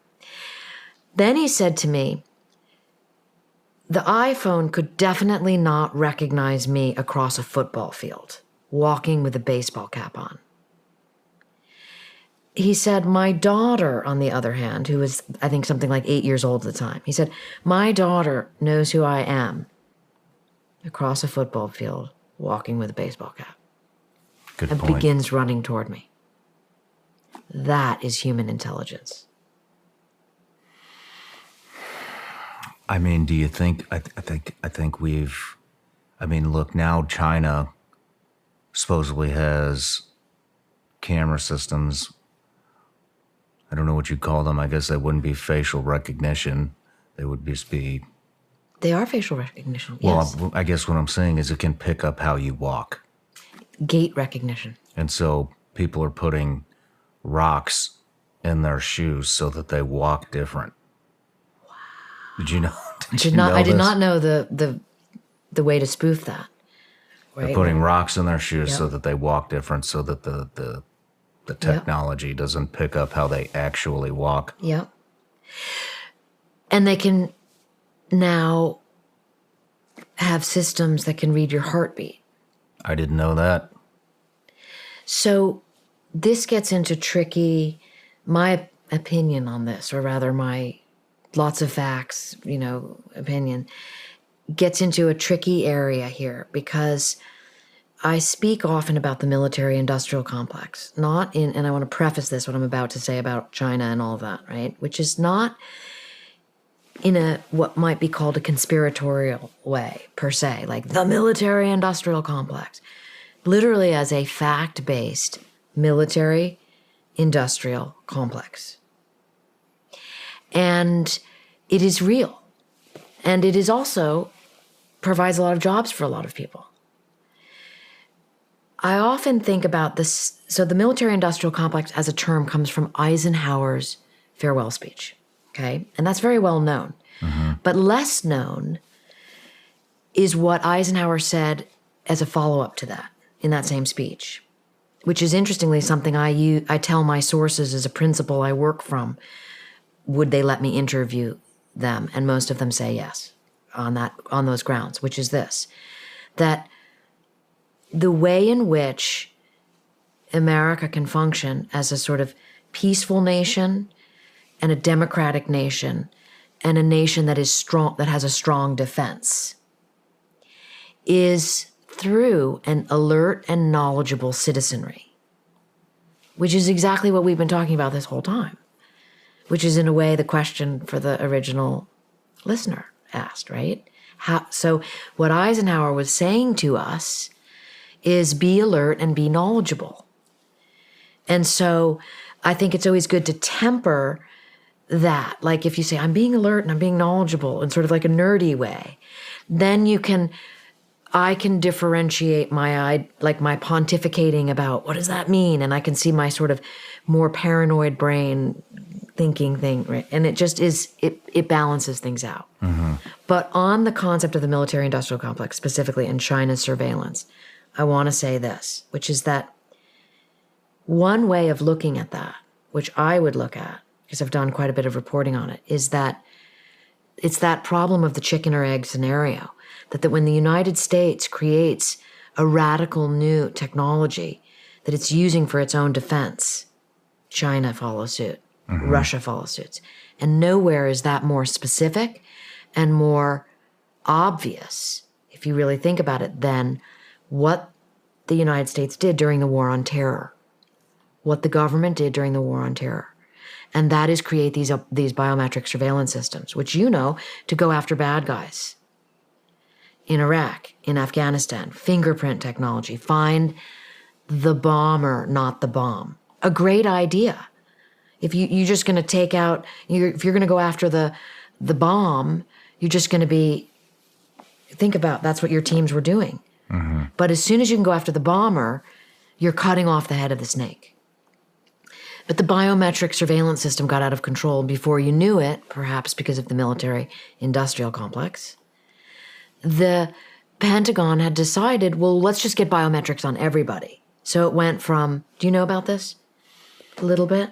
I'll keep it short because it can be like too much of a rabbit hole, but it went from finding the fingerprints on the bomber to let's get fingerprints on every single person in Iraq.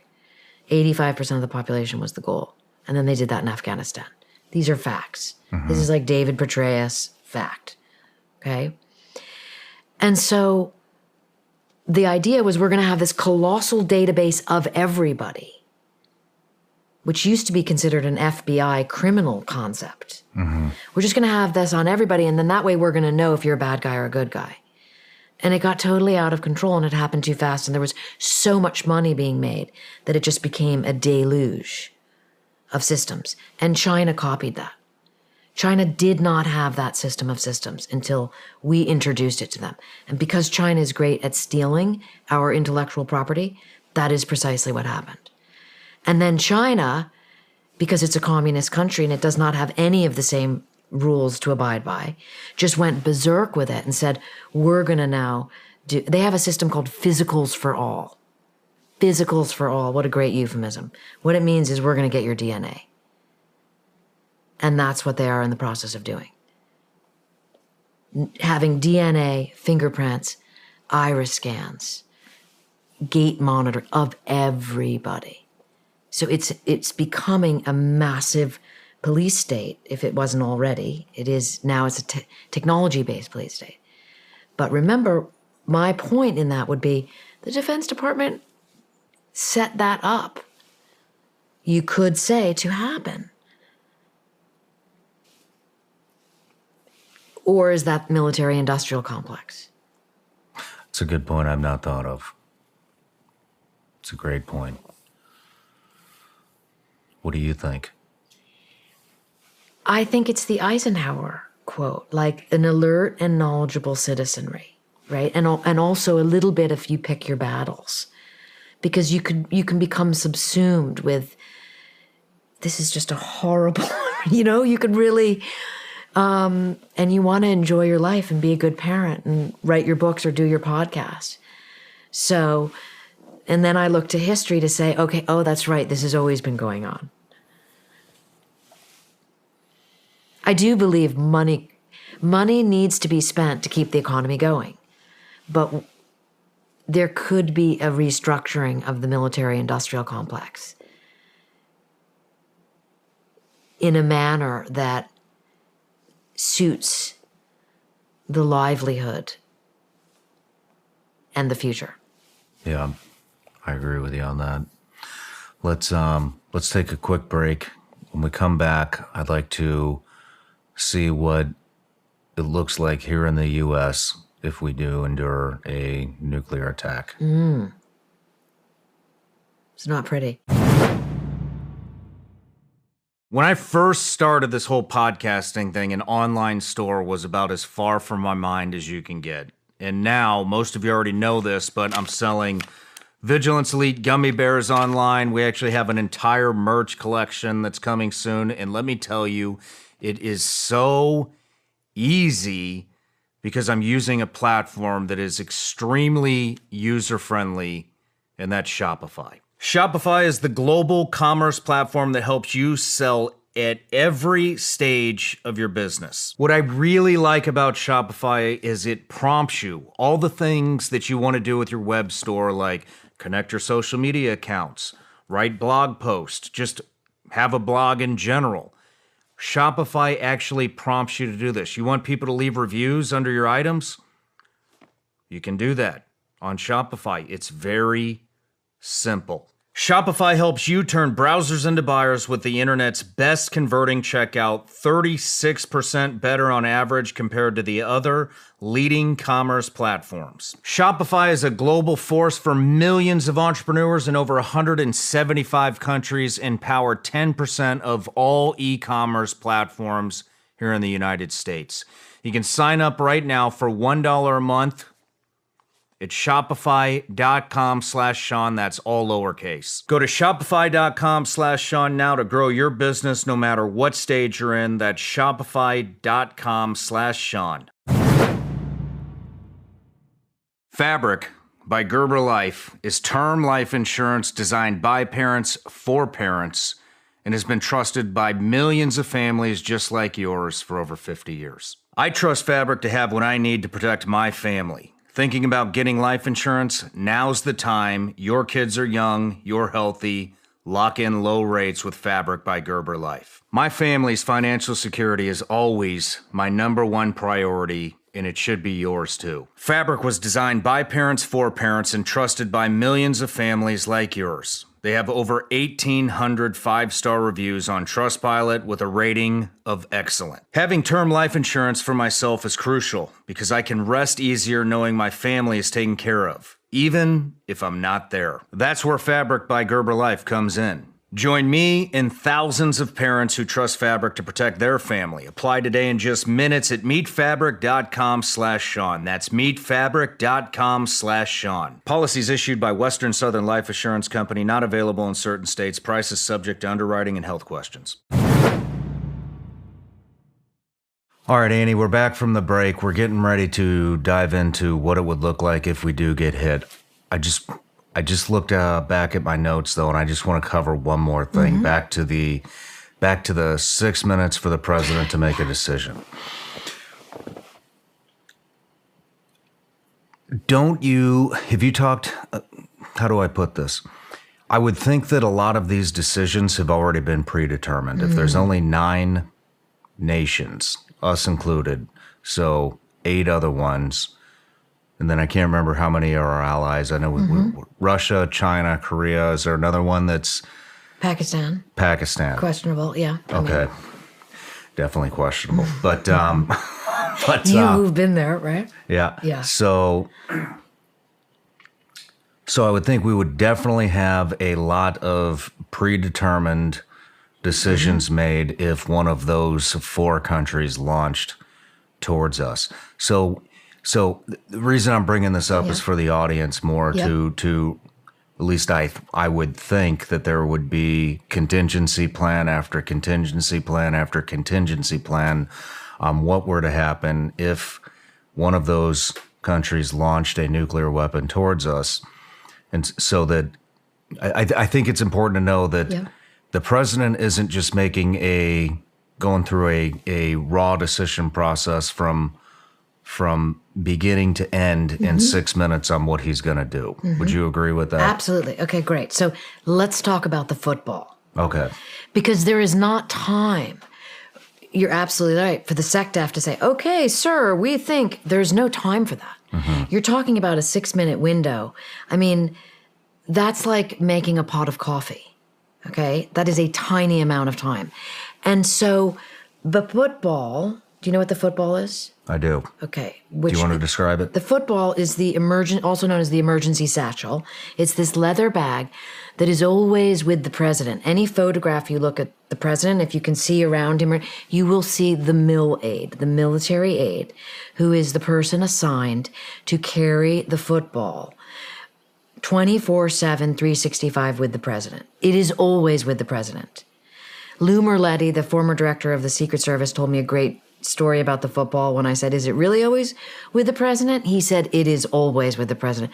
Before he was director of Secret Service, he was the head of President Clinton's detail.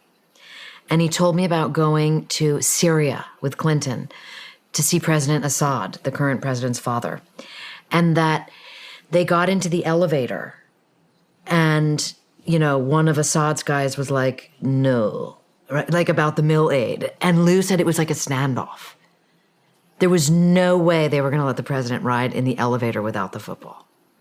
That's how significant it is with him at all time. Inside the football are two key items. One is an ability for the president's identity to be confirmed with and by those in the nuclear bunker beneath the Pentagon, which is called the National Military Command Center. So the president has like a card, a laminated card inside his wallet known as the biscuit. It has information on it, which matches up to the information in the football that is literally a call and response. It is a verbal call and response. This is not digital. This is not biometric. It's old school. And the other important item in the football is the Black Book. That's not its official name, but that's what it's called.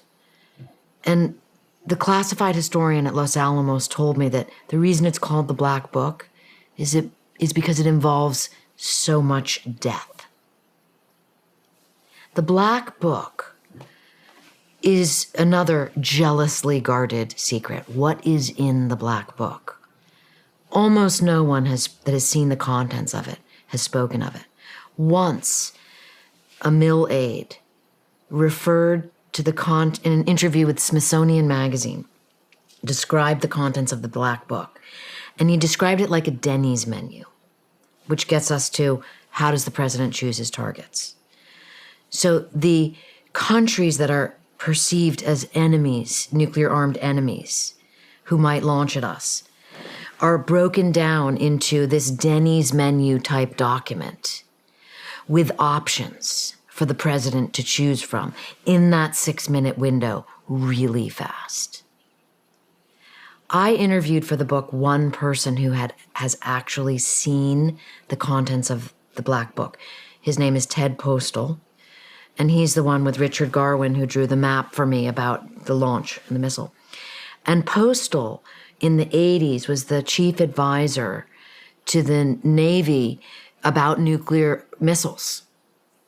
That was his job in the 80s. And so he worked on some of the statistics, the information about potential targets. But what he told me was this very frightening story about the Black Book, which gets to your question about like the president making a decision. He said they would work on all these different scenarios. Kind of, let's consider the 82 missile scenario we're talking about, why you would get to that, how you would get to that, how you would determine where the CIA thinks North Korea's nuclear command and control centers may be. Operative word thinks, we have no real intelligence on them. And then Postal told me, and of course North Korea wasn't involved in the 80s because they didn't have nuclear weapons yet, but Postal told me that he had another experience, which was another day he was at the Pentagon, and he became privy to the Black Book, kind of like by accident. It was out, and he looked at it. And what freaked him out, his words, was that he said the difference between what they had been working on with these very precise calculations about why different targets should be chosen and what resulted were almost not recognizable. And he couldn't... Can you say that again? I'm sorry. Yeah. Okay, so like they nerded out. Like you can imagine guys with pencils and rulers and going, what are the targets in said enemy nation?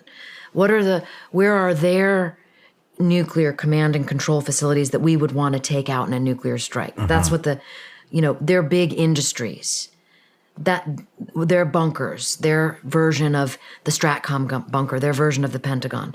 They kind of nerd out around all the details to pare down what the targets are and how many bombs you're going to put on a target, because you never put just one. You know this from ground warfare, right? So, but what Postal said is when he went over to the Pentagon and was looking at the Black Book, the Denny's menu, if you will, that he was shocked. He actually said he was freaked out at the disconnect between them. In other words, they had just been reduced to option A, and there was not information. The president wouldn't realize you're striking a city that's going to kill 15 million people. It's a playbook. And I got the sense it's numerical or alphanumerical. Again, that's classified information, but that's the sense I got. It's like A324B. I'm using that kind of as an analogy, but maybe even literally. So in other words, that is what they're not. The president doesn't go, okay, I'm going to hit, and they're not cities with humans. It's look, I don't know anything about nuclear warfare. I'm a ground guy. Mm-hmm. That's it. I don't do nuclear strategy or anything like that. But I will say that combat planning, strategy, contingencies is very much like a football game. You call a play, and nobody that has not been briefed understands what that play is. So if it's a did you say a numeric or alphanumeric? Yeah. So if it's alpha 5-2, then they go to everybody who is read in knows what alpha 5-2 is in that scenario. That scenario plays out, and does that make sense? Absolutely, I agree I think that's the best analogy I've heard from what I understand. Now, I could be wrong because I haven't had anyone who's seen the contents of the Black Book tell me precisely they've only spoken in metaphor, because they can't. And very, very few people have seen it. Yeah. So it would be, I would imagine it would be very similar to a quarterback. When he calls a play, everybody on that team knows exactly what's going to happen, where they're going to go, what they're going to do, what route they're going to run, where the ball's going to land, and so in the Black Book on the Denny's menu, if he calls, Alpha 26, all the key players know what's going to be struck, where they're going to be, how long it's going to take to get there, what countries are going to, all of that it's already been predetermined. It's a predetermined playbook of possible scenarios. And you're exactly probably right? And so then imagine this. The president says, well, what is Alpha 52, whatever the thing. And now the 6-minute window, the clock is ticking. Inside Stratcom, the bunker beneath Offutt Air Force Base, which is one of the three nuclear bunkers that are central to this in this moment in time as this is happening. There's one in Cheyenne Mountain, there's one beneath Offutt Air Force Base, and there's one at the Pentagon. And the president, wherever he may be, is trying to discern this Black Book. Mm-hmm. And he's being advised. So at Stratcom, there is an identical Black Book. It's in a safe. It gets the safe gets open, the Black Book gets taken out. They're identical so that they know exactly they're talking about the same thing. There is a target officer who's prepared to brief if the president has any questions. And there's also a weather officer that's going to tell him how many people are going to die, maybe if there's time, and if he asks that question from the radioactive fallout in concentric circles going out from ground zero, each ground zero.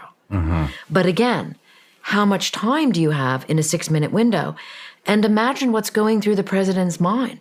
In the scenario that I write, I have the president ask a number of key questions, questions I learned from interviewing people that they are worried the president, or that they think the president might ask. Like, I'll give you an example of a key question the president in my scenario asked. How do we know there's a nuclear warhead in the nose coming in that ballistic missile? And you know what the answer is? They don't. And then the next answer is, where the president might then wonder, perhaps someone is, tricking me into starting a nuclear war. And the answer is no one sends a ballistic missile unless they know we are going to send the mother load in response. Yeah. Which brings us back to the paradox or the catch-22 of deterrence. So you could use this as an argument, which is why no one would be insane enough to ever launch a nuclear missile at the United States because they would be obliterated. Or you can use the argument that that's ridiculous. How can more nuclear weapons make us more safe? I mean, we shouldn't put so much weight on that. I mean, we're just going down to a lower level. I mean, look at suicide bombers. They had no problem recruiting suicide bombers, in the global war on terrorism. And so all you would need is somebody with that mindset to get into government and become a world leader. I mean, not an easy task, but not impossible. Not impossible. And in 2024, certainly more likely than in 1952. Mm-hmm. On top of that, going back to the decision-making of the president, I'm sure he would have, if it happened, I'm sure he would have advisors that would say something along the lines of, this is what's happening right now. These are our top three actions that we would recommend that you take. Here they are. That is the job of the advisors. Which one would you like us to do? And so he's not reading the whole Denny's menu. You're absolutely right. And so you also have to imagine what would be going through the president's mind, who, from what I understand, has not thought this through, has not been part of these wargaming scenarios, has been concerned with other issues, both domestic and abroad, suddenly new to this, asking questions like, is this a test? And his advisors knowing it is not a test, and his advisors being much more aware of how this is going to end, meaning, having wargamed these situations out. But then you can learn about a concept, as I did, which is something called jamming the president, which is what is understood would happen at a moment like this, whereby the military advisors almost universally would be advising him to escalate to de-escalate, to hit them with an extraordinary amount of force. And that is a natural military mindset, particularly if you are attacked. You know this, right? And so in the scenario that I report, that's where things go awry because of some technological holes in the system. And that is why Russia gets involved. Interesting. Well, let's get into this scenario. What does it look like if we're hit?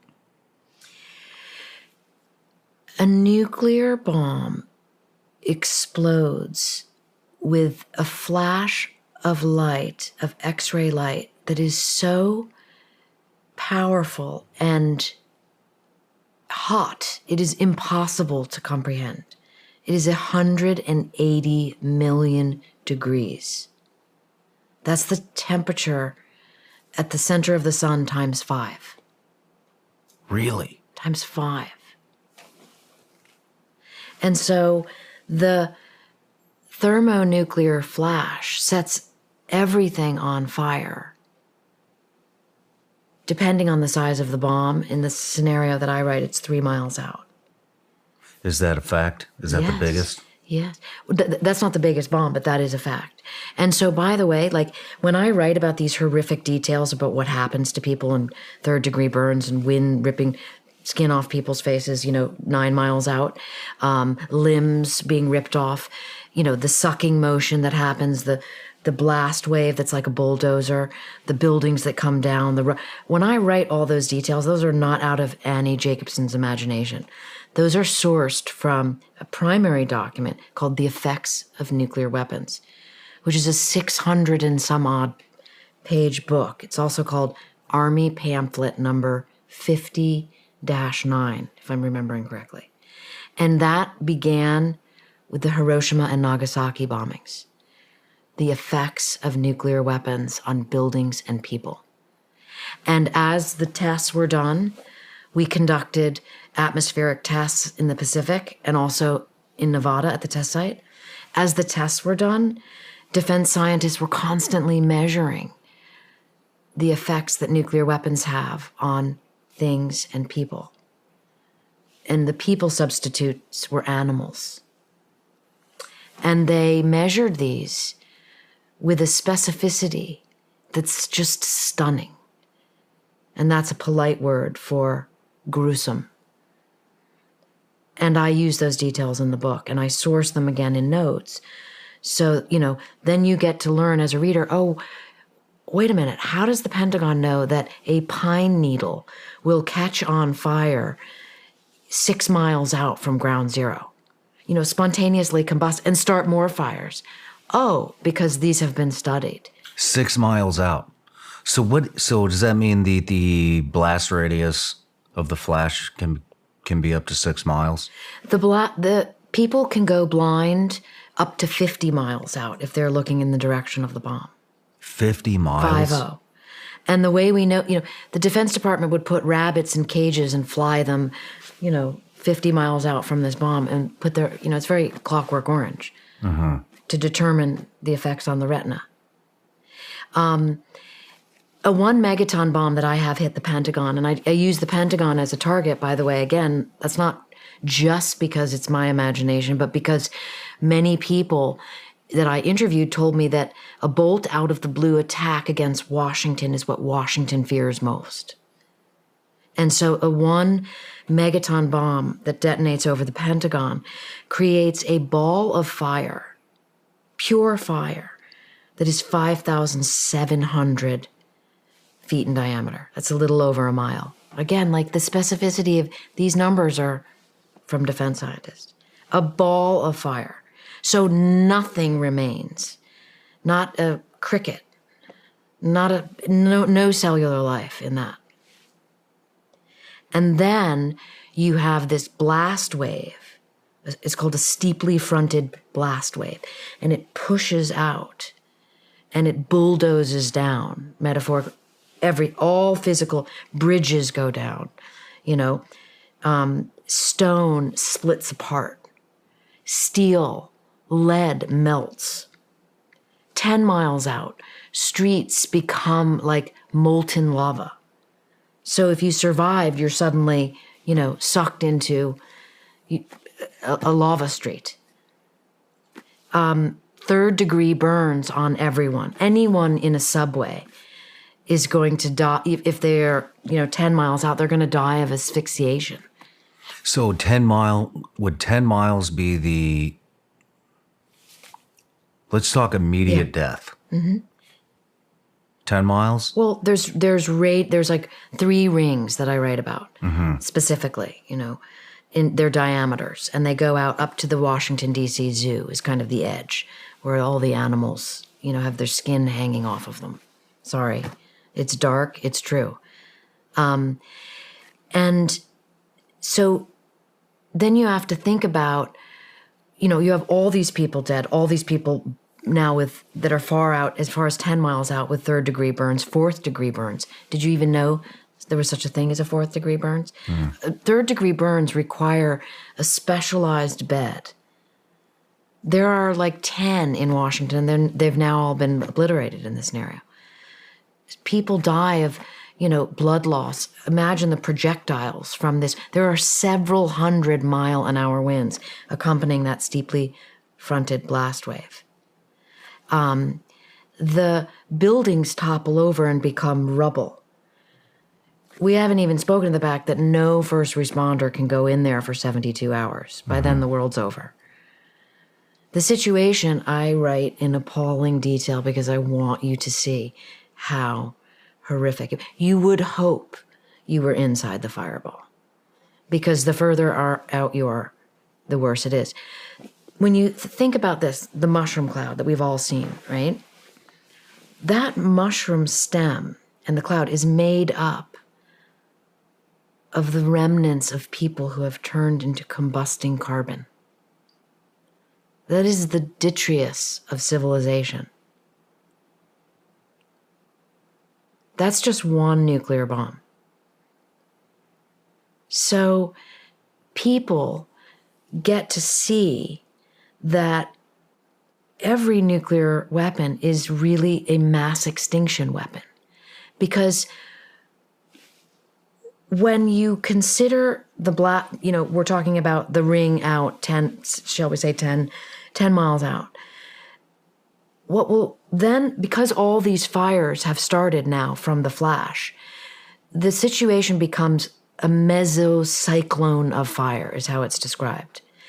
There, in a matter of minutes or hours, there will be 100-mile radius of fire burning because there's no first responders in a nuclear attack.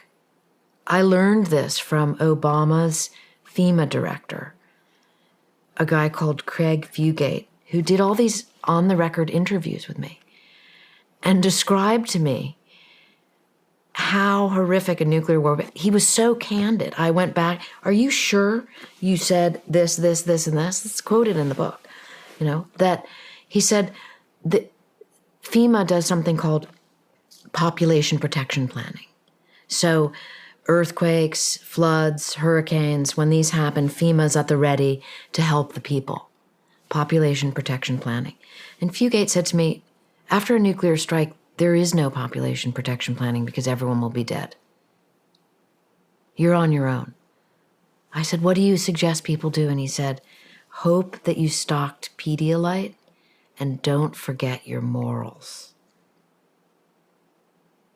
That kind of candor from that level of an individual made me realize people leave office and become civilians again, become parents again and grandparents and estimate, and they suddenly realize nuclear war is insane. We cannot have a nuclear war. Mm-hmm. Mm-hmm. Have you talked to any of your sources about likely targets other than DC? Every city in America is a target. Every airport in America is a target. Every industrial base in America is a target. Maybe not for the rogue launch that happens in my scenario in the beginning, but as I describe in the book, a series of events happen. Shall I jump forward to what really goes wrong? Sure. Okay, so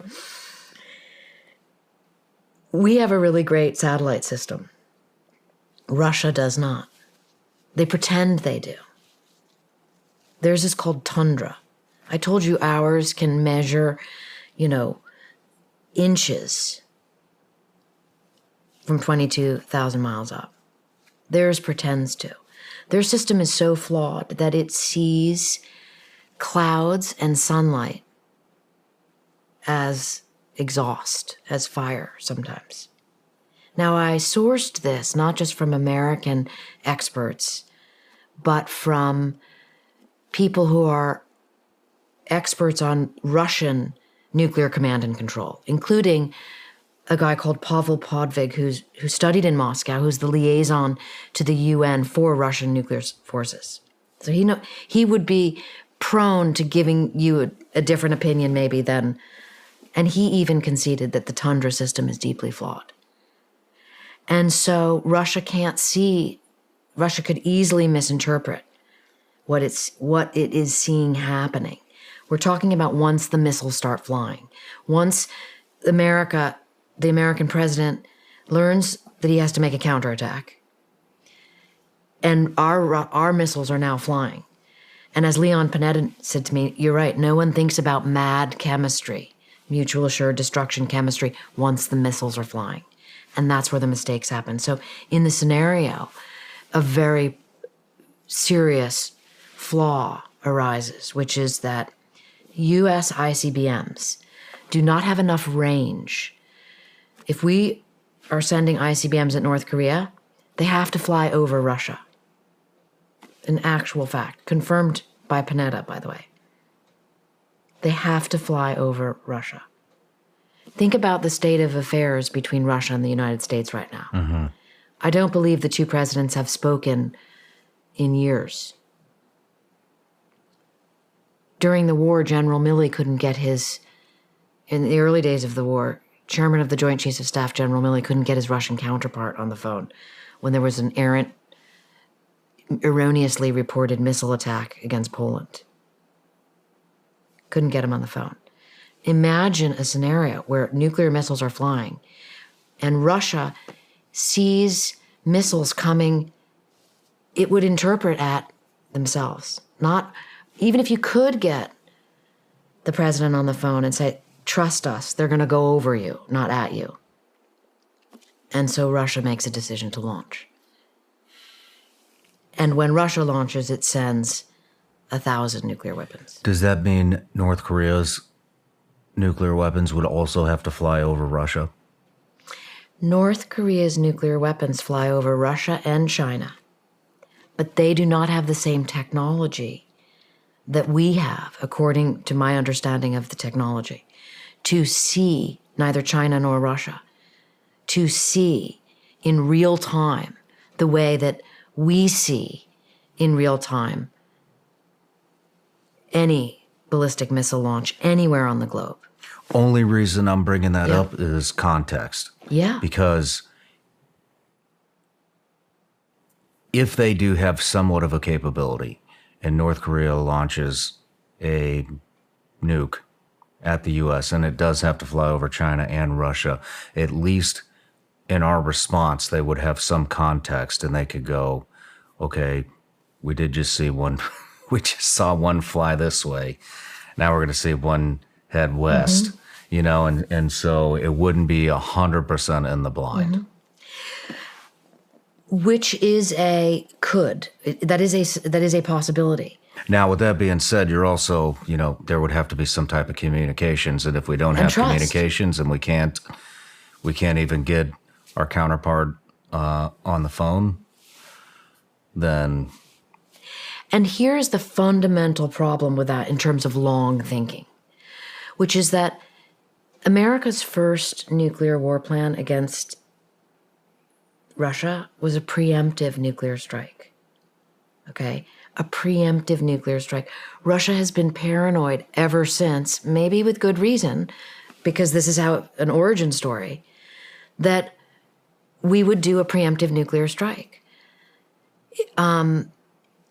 I have heard some leading experts on Putin, including Fiona Hill, who advised multiple presidents, so she's completely nonpartisan, talk about how the invasion of Iraq profoundly impacted Putin's thinking about the United States, about regime change, about a preemptive attack, and how dangerous that is.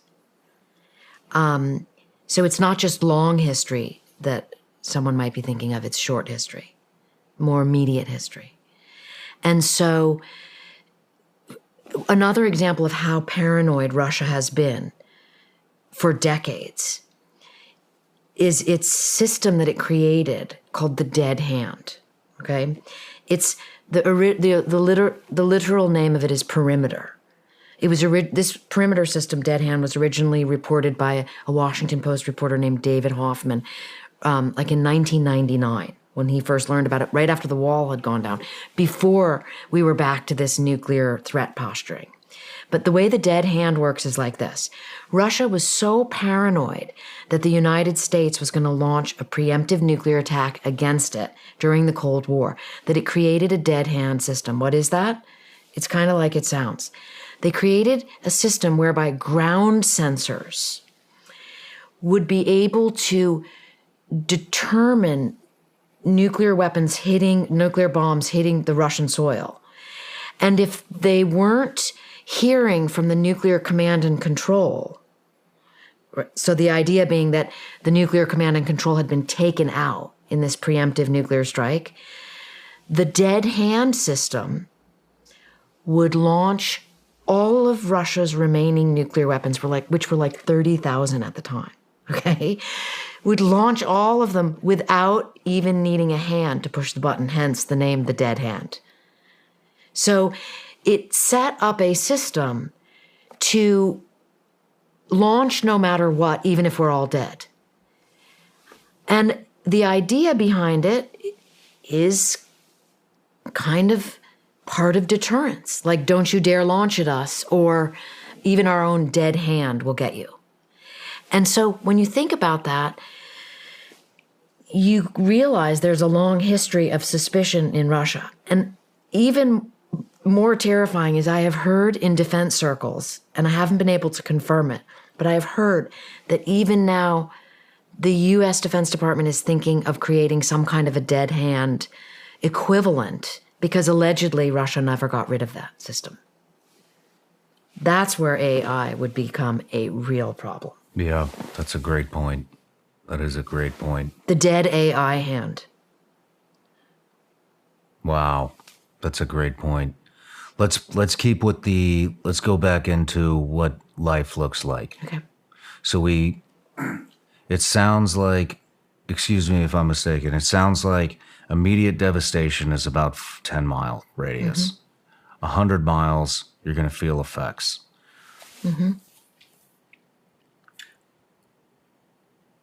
What happens after that? So in the scenario, I have the president making this decision. The 6-minute window is upon him. They're waiting for minute 8, 9 to have the secondary ground confirmation from the ground radar systems. That happens. Sir, it's confirmed the ICBM is coming to Washington. Then I have a situation unfold between the Secret Service and Nuclear Command and Control, based on interviews I did with Secret Service. Once I realized, wait a minute, the Secret Service's job is to protect the president. As soon as the Secret Service learns, the special agent in charge, the SAC in charge of the president, learns that there's a missile coming at Washington, he's moving the president. Period. Non-negotiable. The Secret Service has a CAT team, counter-assault team. They're kind of like the president's version of ground branch, in essence. A lot of guys go back and forth. So the counter-assault team gets called in by the SAC. Within the counter-assault team, there's an even tinier group called the Element. An Element is a 3-man team. A 3-man team is now going to move the president on Air Force One out of the White House, back off. So it's a standoff. Who do you think's going to win? Who has better equipment? We do. The CAT team wins. They move the president, much to the chagrin of the Stratcom commander and everybody else who wants that order. While they are moving the president, and there's a problem, because I learned that, getting a little into the weeds here, but there's an EMP which will happen with any nuclear. You're familiar with that. Marine One is EMP proof. For listeners, it's an electromagnetic pulse that could very easily fry the electronic system on Marine One, causing it to crash. So the SAC needs to make sure there are parachutes that they can tandem jump the president. They're not in Marine One, a detail I learned. They probably are now, but they weren't then.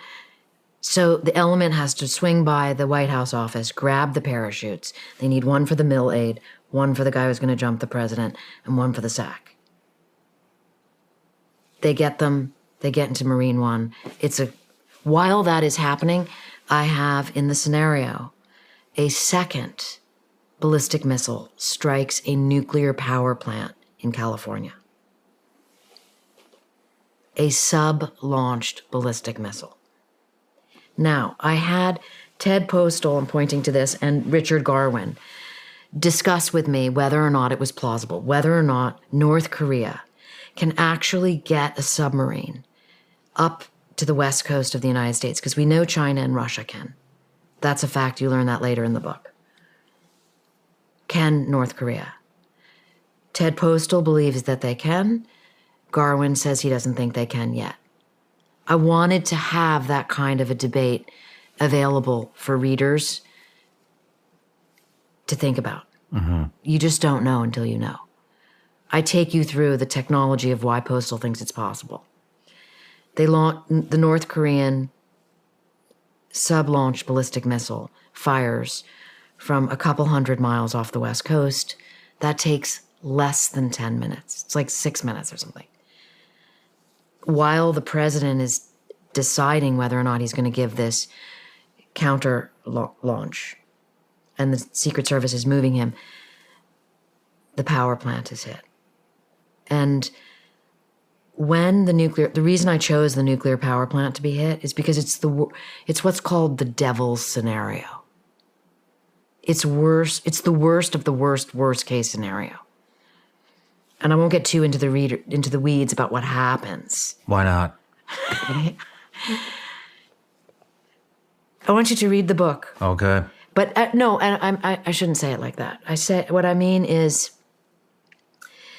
the details. You, if you're me, you almost can't like tell the details in like a 30-second version because it's so profound what happens. And it's so terrifying. And people would say that they would never do that. Well, there's actually a rule. It's called Rule 42 in the International Committee for the Red Cross that says you must never strike a nuclear power plant. That's even with kinetic weapons. We're not talking about nuclear weapons. And so when I was doing this scenario, people, that were sort of mentors, are you sure you want to do that? I mean, that's against the rules. It was like, well, that's the point. There are no rules if you're going to play nuclear war. And then, this is before the Ukraine war unfolded. And so when Russia has now exploded weapons around the Zaporizhzhia nuclear power plant in Ukraine 8 or 9 times, they have been on backup generator. That's one step away from losing power. That's one step away from a nuclear core materials meltdown. If you strike a nuclear power plant directly with a nuclear weapon, you will have a nuclear core materials meltdown. The land will be uninhabited all the way to Colorado. Are you serious? Fact-checked with Los Alamos. Wow. That's why I don't want to give it away. I want you to have that experience, Shawn, where you read it and you're just like, how is this possible? And hopefully the only reason you're stopping to read is to go back into the notes to check, is this really true? So that's like a third of the country. Rendered uninhabitable. And so that's why the president agrees in the logic of this scenario to the 82 nuclear warhead counterattack. Because he learns from his SecDef we just got hit in a nuclear power plant in California. He's going to send the mother load. And that's what he does. And that is why things go awry, is that decision to send 82. So perhaps the only way the scenario might have unfolded differently, and I did this discussion with former Secretary of Defense Bill Perry, because we talked about this a lot because he thinks about this a lot. He's now in his 90s, and he stopped doing interviews. But during COVID, he and I did a number of Zooms going through these scenarios. And he shared with me that, perhaps a certain kind of president might wait to see the outcome might not instill the launch on warning policy, might wait. But once you see a catastrophic attack, the emotions take over and it's revenge.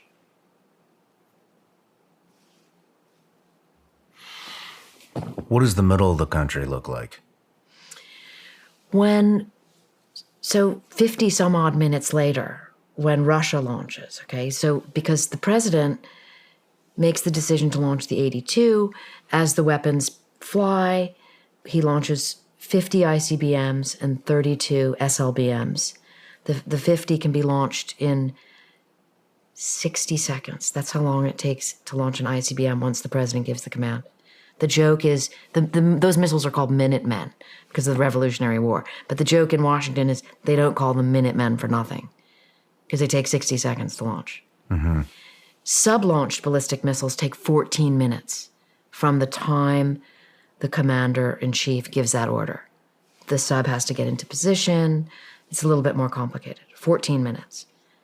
And so as the clock is ticking, Russian early warning systems now move into place.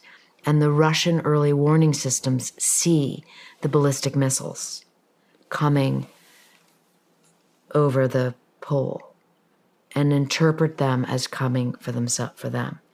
And then there are other, and I went through experts that are know all about the Russian early warning systems to take the reader through how this happens. And then you go into the command bunker where the Russian president is with his advisors, who are all almost certainly hawks, who are all almost certainly extremely suspicious of the United States. And they advise him. And so 1,000 nuclear warheads get launched at the United States. So when you ask what happens to the middle of the country, think of 1,000 targets. I have a map drawn based on Defense Department targets, DOE, different documents that have been released over the years, leaked, guesstimated. The whole country is obliterated. And then you have a 100 to 300 square mile ring of fire, a mega fire that's now producing its own weather. You have 1,000 of them. People die from blast. They die from, objects flying through the air. They die from immediate radiation poisoning. And they die from fire 1,000 times. And then we talk about the survivors. Have you looked at what immediate radiation poisoning looks like? For that, I tell the story of, and again, this stuff is like, okay, where is that information? Well, I found that information. There was a guy called Louis Slotin, who was an original Manhattan Project member. And his death was declassified by Los Alamos. The doctor's report on his death after he died of radiation poisoning. And I sourced that precisely. Throughout the book, as it's a ticking time clock scenario, but I stop and give you little history lessons at moments where you might ask, like you just asked me that question. I give the reader, what does radiation poisoning look like? And I tell the story of Louis Slotin. He was a member of the Manhattan Project, and after the war was over, he was like, I don't want to keep making nuclear bombs. I'm out. And they were like, okay, that's fine, but you have to train the next guy. And so at Los Alamos, they went out into this little site kind of outside of the lab in the forest. The building's still there. It's a historical building now. And Slotin was training the next guy how to work with the plutonium core, uranium core. This is the center of the bomb. And they were doing this experiment that was so dangerous. It was called tickling the dragon's tail. And Slotin is working on this, and it drops. And so everybody takes off. And Slotin, what happens to him is documented in seconds. He dies 8 or 9 days later. This had been classified for a very long time, but it's been declassified. And you just learn what happens to his body. I mean, where the hands blow up, the skin, essentially peels off. I mean, it just is so grotesque. You really want me to describe it? Yeah, absolutely. Okay. I mean, they tried everything, like blood transfusions, and your body swells up. They're debriding his hands. They're putting Vaseline on them.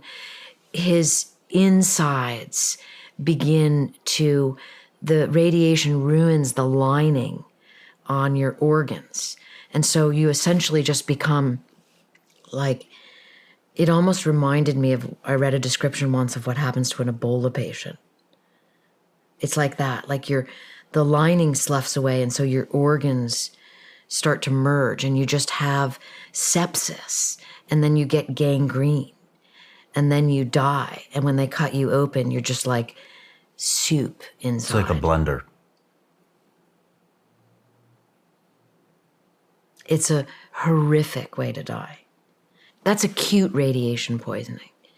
The really sinister thing about radiation poisoning is first of all, it's invisible, it's not like a burn.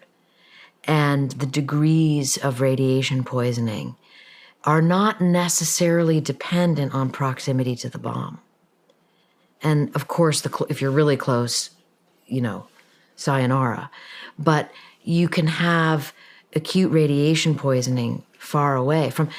One of the things about the nuclear power plant exploding that's just so crazy is that it's not just the nuclear core materials meltdown of the actual nuclear reactor.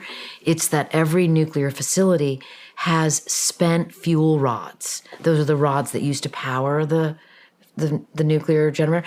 They're in cooling pools right nearby. And they're incredibly radioactive. And when those blast apart, the pieces of the spent fuel rods become entrained in the cloud. So in that mushroom stem, you have all this radioactive material that's like the size of a marble or a pencil. That's how it was described to me. And it goes up in the cloud, and then it moves, and then it's dropped. One of those drops near you, you have Louis Slotin type poisoning. Man. Where would the survivors be? So, are you familiar at all with the nuclear winter theory? No. Okay, so nuclear winter theory was originally written in 1983. Have you heard of Carl Sagan? No. Okay. Carl Sagan was an astrophysicist who became very famous in the 70s and 80s, and then he died tragically of cancer. But he became a real proponent, an anti-nuclear weapons proponent.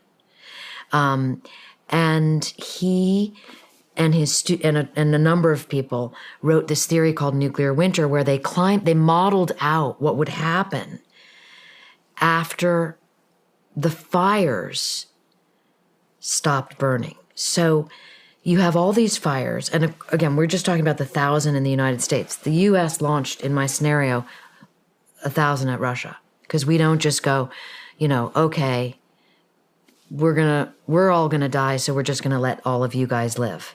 Mm-hmm. We launch, and for reasons why I take you through that. So you have 2,000, 3,000 nuclear weapons that have gone off, and the modeling on that suggests that after all the fires stop burning, and this is state-of-the-art climate modeling, updated since the 1983 nuclear winter theory.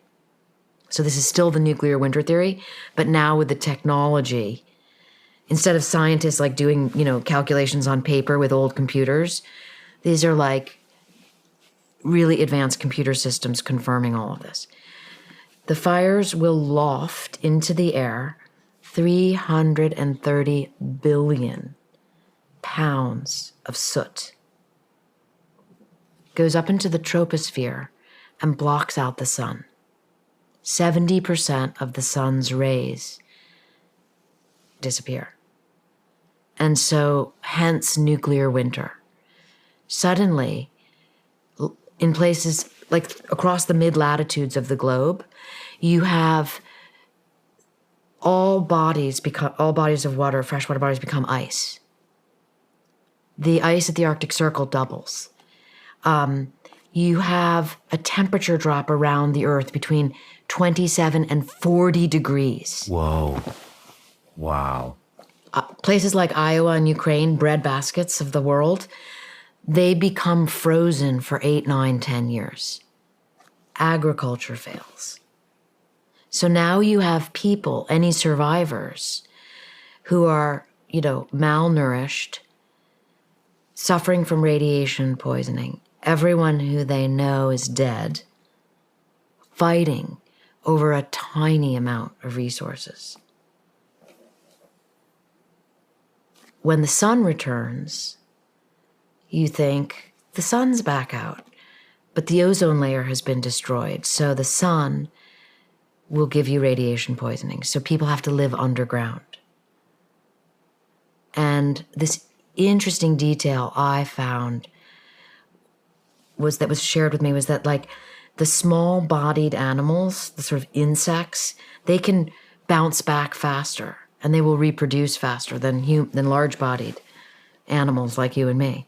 And so you have pathogens, you have plague, you have all these horrific, plagues that come with insects and abundance of insects. Never mind all the 5 billion people who died. I mean, at some point their bodies thaw out. Think about that. That's dark beyond dark. one of the original authors of the nuclear winter theory is a guy called Professor Brian Toon, and I interviewed him for the book. He's been on this issue since he was Carl Sagan's student in 1983 when he was one of the original 5 authors. And he took me through all of this, and he said to me, Annie, 66 million years ago, an asteroid struck the planet, killed the dinosaurs, and 70% of the species that we know of. He said nuclear war would not be unlike that. So you have to ask yourself, there's nothing we can do about an asteroid strike, but there is something we can do about nuclear war.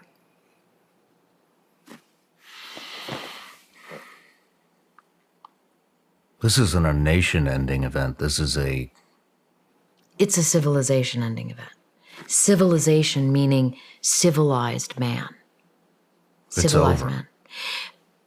Einstein was asked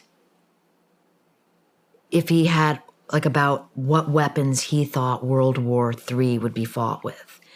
And his response is said to have been, I know not with what weapons World War III will be fought, but World War IV will be fought with sticks and stones. So after a nuclear war, man returns to his hunter-gatherer state. And the philosophical question I find so interesting to think about is here we are, humans who have moved in the past 12,000 years from hunter-gatherers to look at us, podcasts, microphones. I flew here. There's a probe on Mars. Do you think, I'm going to go down a rabbit hole, and you can entertain it or not, but have you looked at anybody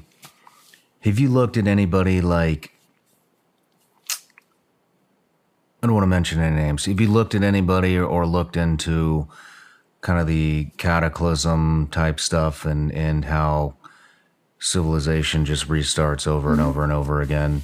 You have? What do you think of that? I mean, we started out this conference. I read all things. Do you think this has happened before? I mean, I don't know, but sometimes I try to counter what could be perceived as conspiracy, conspiratorial thinking, shall we say, with maybe a more bookish, concept, which is actually the same thing, right? So let me go back at you with this, that there was a paper written by 2 nerds, and I say that two guys with they probably have 5 PhDs. And you can Google it. It's called the Silurian concept. And I think they took the name off of a Doctor Who character, if I'm not mistaken. And an interesting thing to think about is, in my experience, digressing for a second before, a lot of times super intelligent PhD people, Nobel laureates, science geniuses, they read science fiction. They like to think about the very concepts that you just suggested.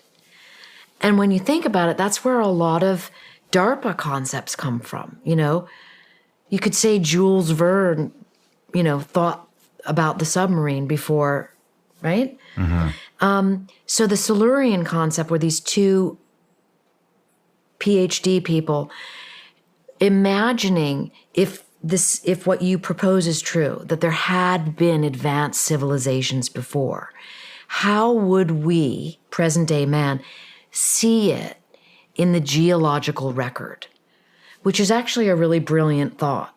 Not talking about ancient archaeology. That's that you're talking about, 12,000 years ago.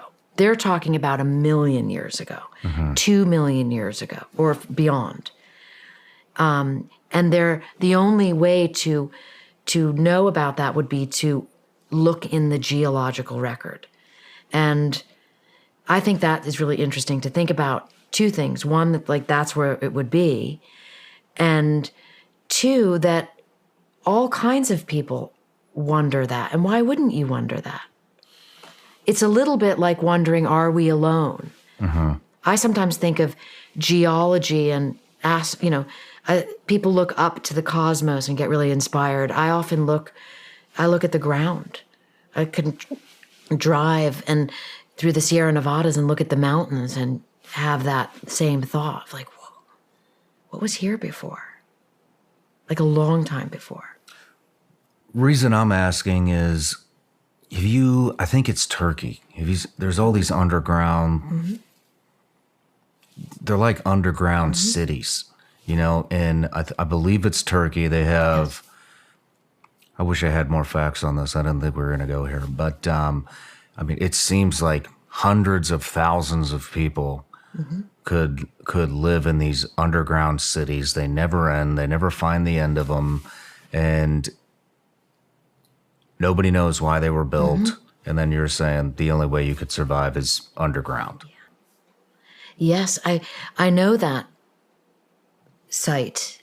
It's very, very interesting. And I love thinking about those exact questions that you raise. In the end of nuclear war scenario, I take the reader to a different ancient site in Turkey. Because Turkey's like super interesting. They seem to have these incredibly old sites that are almost now newly becoming, not necessarily discovered, but becoming sort of more, people are aware of them. And I learned that has to do with a bias from the archaeological world that used to look down on Turkey, like Greece and Rome or everything, but Turkey, it's a backwater, ignore it. So I write about Göbekli Tepe, which is a site in Turkey that is the oldest known civilization to date. Like before it was found in the mid-90s by an archaeologist named Klaus Schmidt, and I interviewed the young student who was with him. Schmidt died, but I interviewed Michael Morsch about finding this site, okay? Because before this site was found, the archaeologists all had one idea about man. They had this idea about civilization, that man were hunter-gatherers, primitives, and then suddenly man figured out how to domesticate animals, and agriculture evolved and led to civilization. By civilization, that means groups of people doing things together. A team. Well, Göbekli Tepe was unearthed, and I have pictures of it in the book. It was a site with, it's like concentric circles, almost like a stadium, an ancient stadium, massive, with giant 20-foot tall carved stone pillars, covered with non-domesticated animals, by the way, cranes, ibis, foxes. They were hunter-gatherers. They had not domesticated animals yet, as far as we can tell, certainly given the age of everything there. But they were smart enough to create architectural plans. You can't build something like that with like a group of, hunter-gatherers. You have to really have a team. So it's upended the way that archaeologists get to think about man and about the birth of civilization. And it's super interesting.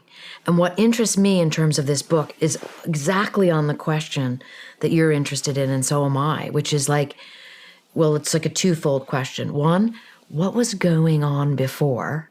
Okay. And two, why is it that we, the royal we, a group of people, like, get to decide this is what it was and this is how it is, and it's just going to be that way because we tell you so. And you have to balance that out with like some crazy idea that I might have, out on a hike. But it is worth thinking about. And I think that it opens the mind up to a lot more wonder and also a lot more flexibility. It makes you think. It definitely makes you think. And,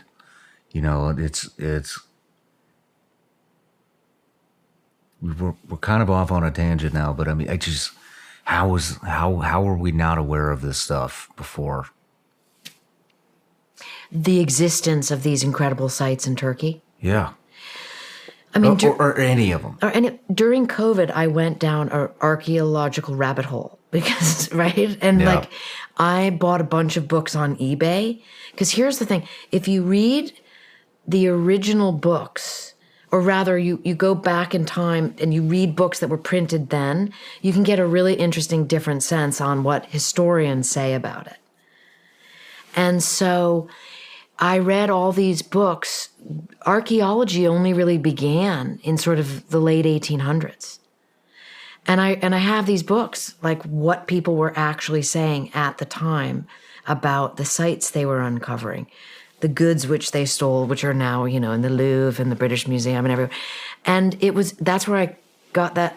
I kind of figured out that it had to do with a group of people at the time who were the leading experts, the British and the French, deciding this is important, we're going to study this, and we're going to ignore the rest of it. And that's why Turkey got ignored for a long time. Up until like the 1950s. Wow. Interesting stuff. I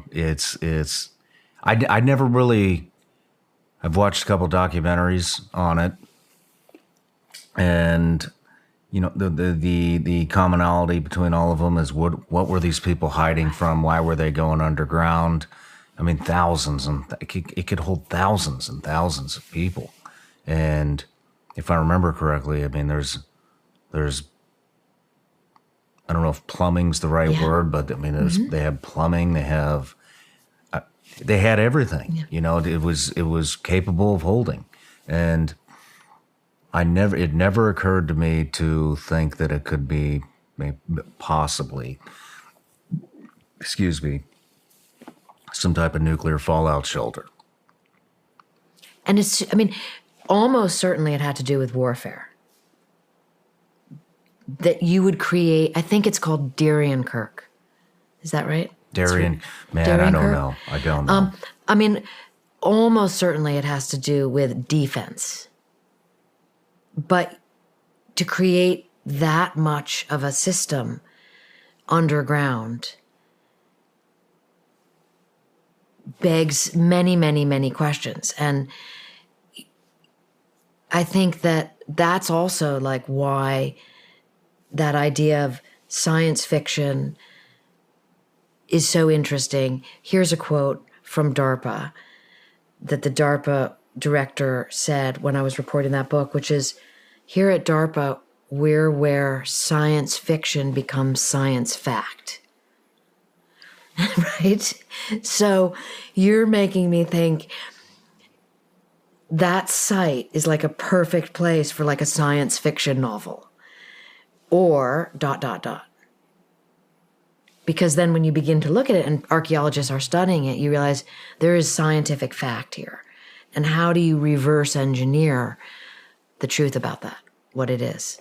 Yeah. I think only with people having eyes on it, which is why I think you and I both appreciate all these different ideas that people bring to the table. You don't have to agree with all of them, but they certainly, anything that gets my mind going, I consider a value. Me too. It kind of, I don't understand people that just shut it off. It's like we were talking about at the beginning. People get too into political figures, their side of things. It's people are just too one-sided. And I don't know why there are not more critical thinkers, but man, I love talking to you about this stuff. By the way, this is great conversation. Well, this is what it makes me think about, and I'm really going to go on a tangent here. It makes me think about what hill do you want to die on, right? So can I tangent here? Absolutely. Okay. So I personally think the more different kinds of people you can talk to, the more interesting ideas you can hold in your brain, the more flexible you can be in your thinking, and then the more amicable you are, right? So the more welcoming you are to different kinds of people. And So you just said, like, what hill are you going to die on, right? Why do people get so set in their ways? And I'm just jumping tangent here, but at the hotel where I'm staying, here I am in Tennessee. I haven't been here since I was 20 years old. And I look at the geology a lot of places. And outside the window of the hotel, there's like, I didn't realize Tennessee had so many hills, okay? And that concept, I immediately had this flashback to Billy Waugh, okay? Because the concept of what hill are you going to die on comes from Vietnam, at least according to Waugh. Did you know this? I didn't. Okay. And I didn't either until he told me, but I went with Billy Waugh back to Vietnam. We were going to go to Khe Sanh. Do you know about Khe Sanh? I don't. Okay. Khe Sanh is it's like the equivalent of Fallujah. Okay. In the Vietnam War. I mean, it was the fight for Khe Sanh as a Marine base was just, it's astounding how important that place was because it was the closest to North Vietnam. And what happened there in the books it's just so tragic to me that it's like completely lost to history. But it was this incredibly important base. All kinds of Americans died there. Billy Waugh and I went back there because that's where he was with a unit called MAC V SOG, which is kind of the precursor to Ground Branch, really. It was Special Activities Division. And they had a base underground, a base beneath the base, surrounded by concertina wild. That's how classified MAC V SOG missions were, because they were the cross-border missions into Laos.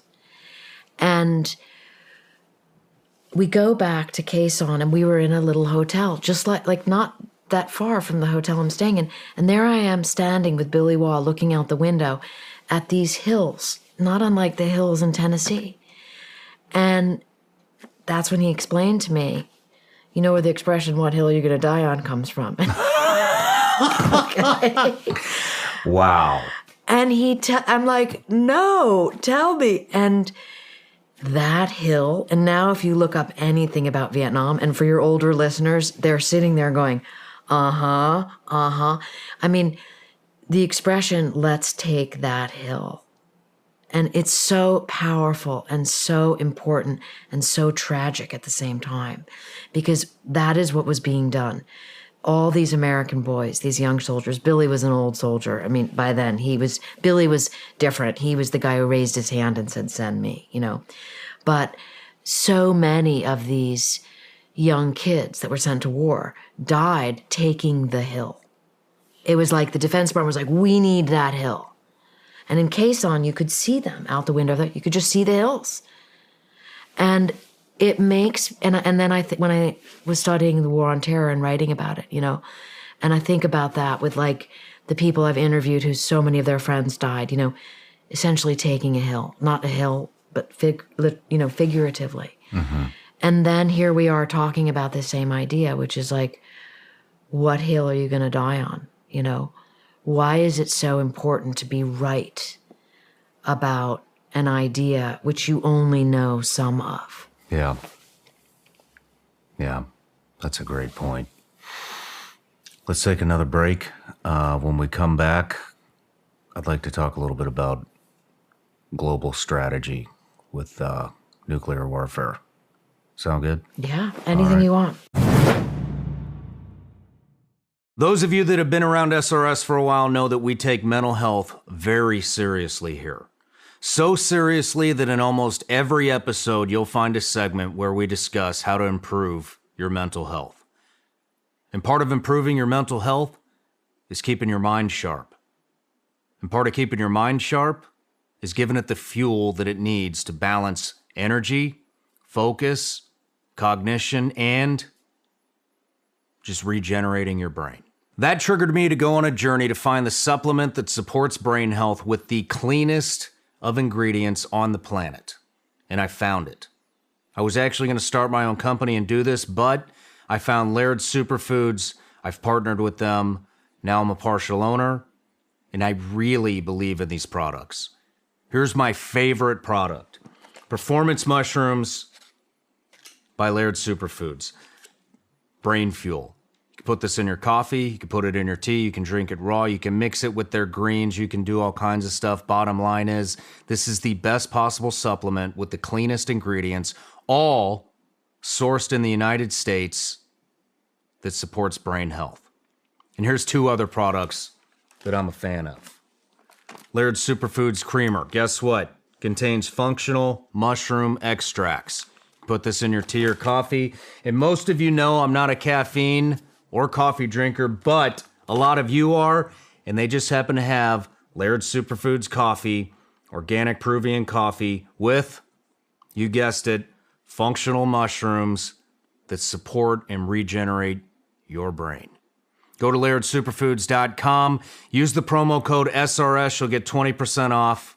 Guys, this is the real deal. These are the finest of ingredients.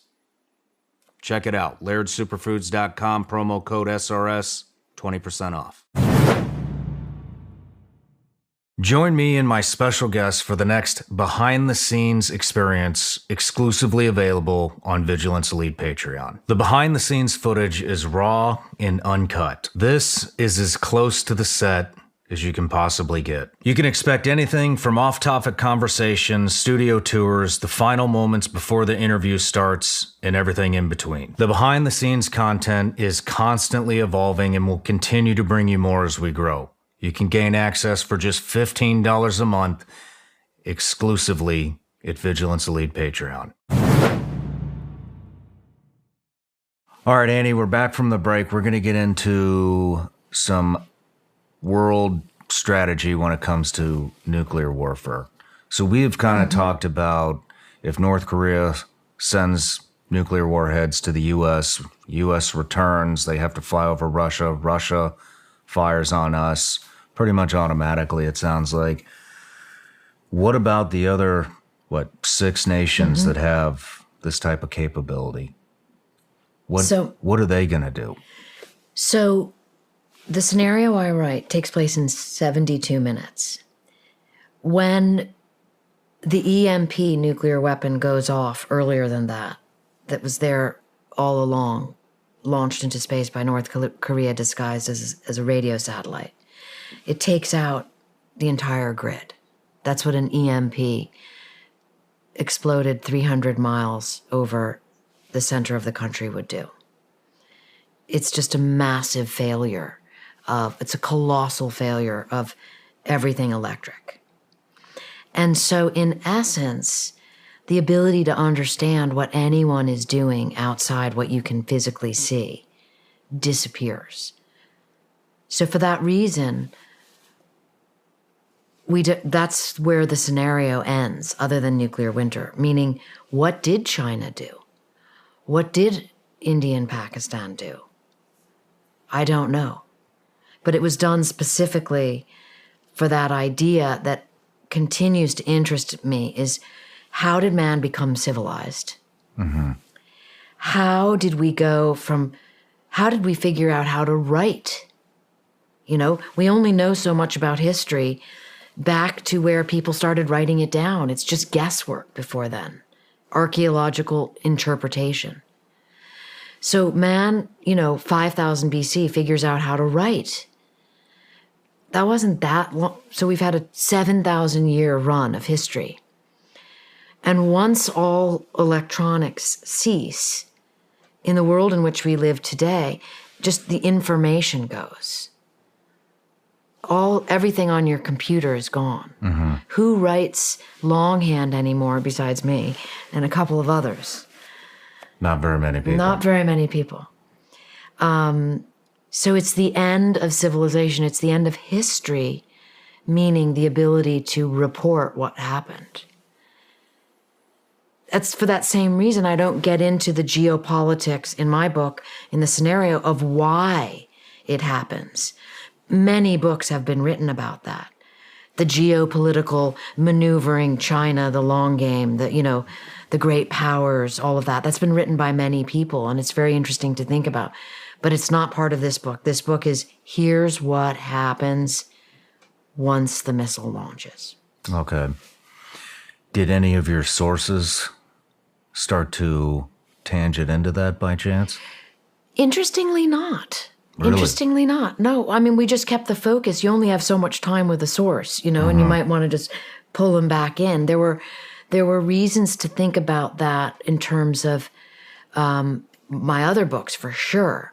Usually it's about how did we deter the Soviet Union, right? The CIA's paramilitary, which you know about from direct personal experience, was set up to counter the vicious activities of the Soviet Union, as if they were whatever they were doing, it was trying to weaken the United States and then attack us with nuclear weapons. So I've looked at it from all these different angles, but in this book, it's just game on, then what happens? Okay. And you picked North Korea because Garwin loose cannon made me think about this idea of a mad king, the sort of madman with a nuclear arsenal, which, I mean, I think your reference to suicide bombers is, and it's a reason why most people in the West would tell you that Iran should never have a nuclear bomb. I mean, the fundamentals of their governance is religion-based, and their ideas about the end of the world are frightening. I mean, they are very apocalyptic. They are very apocalyptic in their thinking. Like, the apocalypse is fine. That's not someone you want with a nuclear arsenal. Yeah, no kidding. Do you know how many nuclear warheads the other 6 countries have? How many does India have? And also just to like shout out to anyone who wants to nerd out on this, is that there's an organization led by a guy called Hans Christensen. He writes the Nuclear Notebook with a team of people. Matt Korda, Ileana Reynolds. And that's inside the Federation of American Scientists. And they keep track of the nuclear warheads to the best of their ability based on what is transparent. That's why they change every year. So they write these long monographs, which are profoundly important to people like me. Who has what, where, what we know about them, and why. Really important to understand the system of systems we're up against. So my information comes from them. And so China last year was reported to have 400 nuclear weapons. This year they have 500. That is deeply concerning. The Defense Department believes that in the next 10 years, China will have 1,500. That's deeply concerning. Russia is not building new nuclear weapons, allegedly. Neither are we.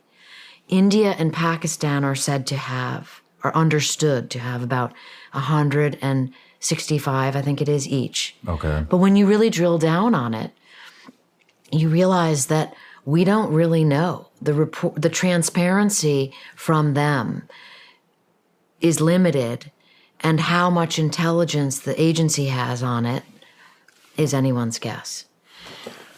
What about our allies? What about UK and France? UK, I believe, has about 200, and I'm forgetting the exact number of France right now. But the UK is interesting because they have reduced their weapons systems down to only submarines, which is really interesting. A lot of disarmament advocates believe that the United States, for safety and security reasons, should get rid of the ICBMs, that they're just too dangerous, that the nuclear-armed, nuclear-powered submarines, they have enough capacity to end civilization in a single submarine. We have 14 of them. So why do you need all of the other equipment? Well, you can get into that whole sort of deterrence spin. But that is a legitimate point, that the ICBMs are dangerous. The ICBMs are the one also that could be misinterpreted as coming over the pole. You know, the sub-launched ballistic missiles can land on a target in under 10 minutes.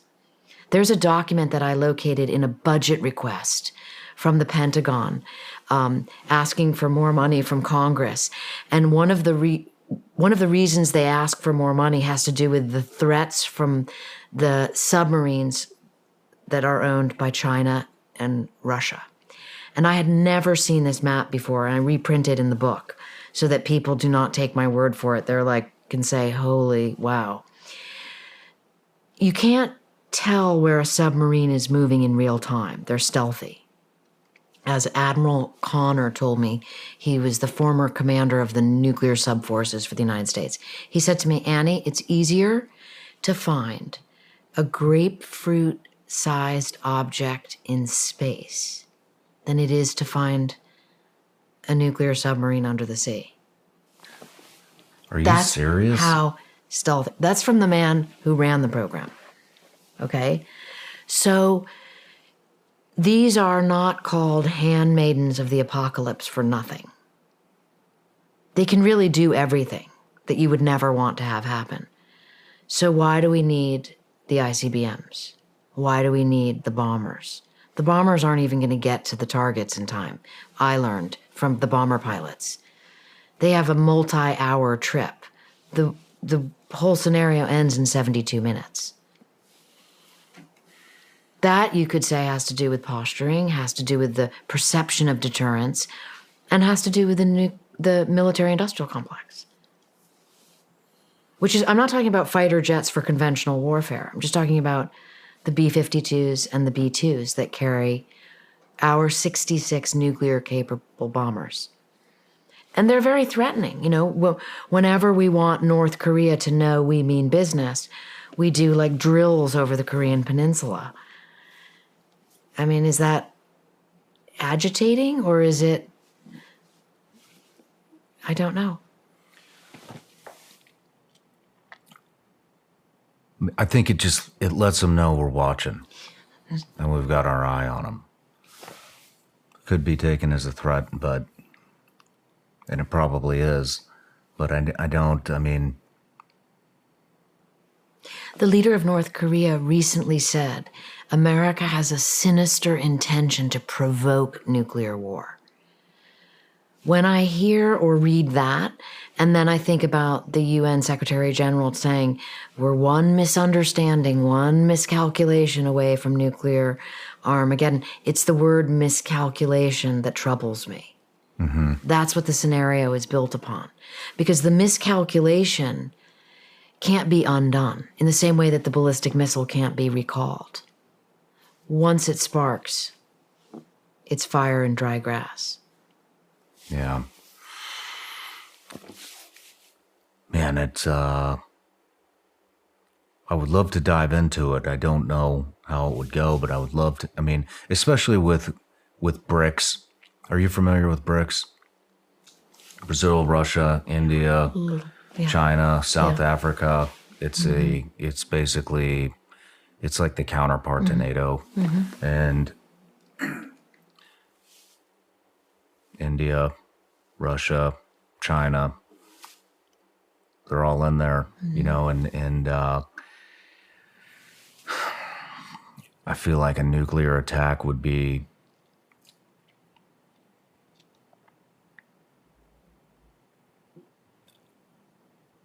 could turn into an alliance against us instead of just one country and then a misunderstanding. You know, I feel like China would probably be in there as well.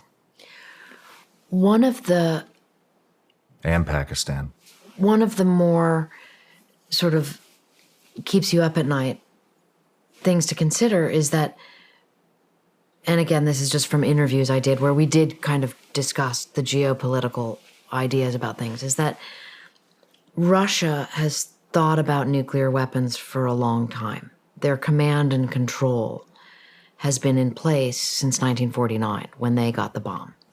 The countries that have newer nuclear weapons do not have that same long lens of history. And if you also consider what I was told about the knowledge depth of the American president on nuclear war should it happen, and you consider if that's the same for the leaders of some of these other nuclear armed nations that are, not reliable, then you have another problem where you have somebody actually thinking, like you just said, like a nuclear strike could ... instead of realizing you can't ever have a nuclear war because it would end in Armageddon. Now, before the Ukraine war, I would have told you that the president of Russia knew that and would never threaten that way. So the nuclear threats coming from Putin are so alarming to someone like me. But then again, they began with the U.S. president, former President Trump, talking that way with North. So we're into a dangerous rhetoric that didn't exist 10 years ago. So the U.S. set the precedent I believe so. to bring up nuclear war. I believe so. And now it's spreading. Now it's spreading.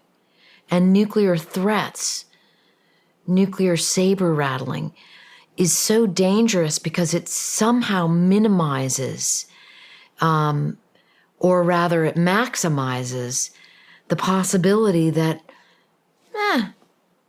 right? And that people are talking about tactical nuclear weapons. I mean, shall I give you do you know the difference between tactical and strategic nuclear weapons to listeners? Go ahead. Should I? I mean, in a nutshell, a tactical nuclear weapon is a battlefield weapon. It's just a bigger bomb, but not just because it's nuclear. We, in the Cold War, we were building tactical weapons like they were going out of style. And we've pulled back entirely from that to only having this leading concept of strategic nuclear weapons is like a euphemism for ballistic missiles. And then our bombers carry, gravity bombs. But the tactical nuclear weapons that Putin keeps threatening potential use of, or that he moved into Belarus recently, that's like moving the red line in the sand to a dramatic new position, which is saying this could be a possibility. And I can only imagine what the National Security Council must be the gymnastics they must be doing to try to figure out how to position themselves against this kind of rhetoric. Scary, scary stuff. Scary stuff. Another tangent. Yeah. Why do you think we are seeing so much UFO activity around nuclear sites? Mm-hmm. Well, what I was going to say is we're on such a dark topic. Maybe we should talk about UFOs. Yeah, right? Which may answer that question. I mean, how do I answer this in an interesting, informative way? I love narrative. I love stories. I love storytelling. I love talking. It's how people tell each other stories to communicate. You have to have an interesting story to be able to grab somebody's attention and talk about them. And UFOs are so interesting. The idea that these spaceships would carry people from outer space to us. What could be more interesting than that? So the idea of UFOs, to my eye, has been around forever, as long as man has been writing history or before he was writing history. When I was writing the book Phenomena, I interviewed Jacques Vallée, who is the sort of perhaps the world's leading ufologist. And he wrote this amazing book, which I have a copy of, like a hardcover book with beautiful illustrations in it that takes the reader through some of the oldest images in art history. And Jacques has curated them all to show UFOs, the idea of UFOs, throughout recorded history. Mm-hmm. It's always been there. The nuclear thing is interesting.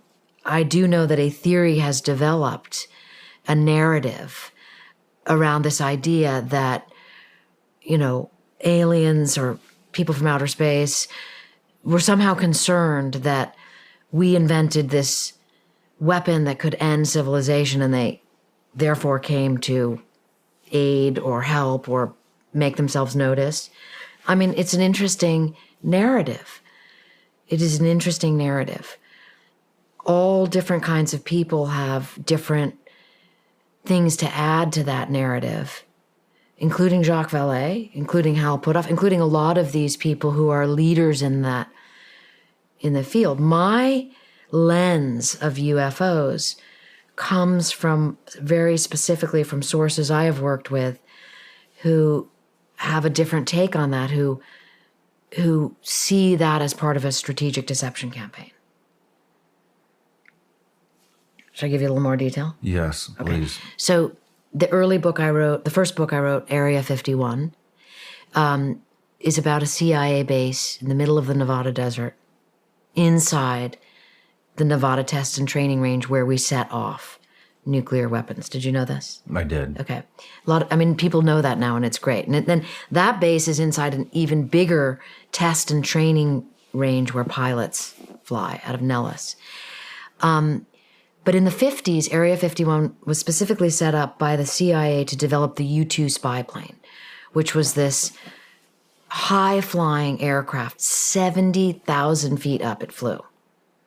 I mean, in 1950, that is just nothing short of a miracle. It was out of the range of Russian surface-to-air missiles.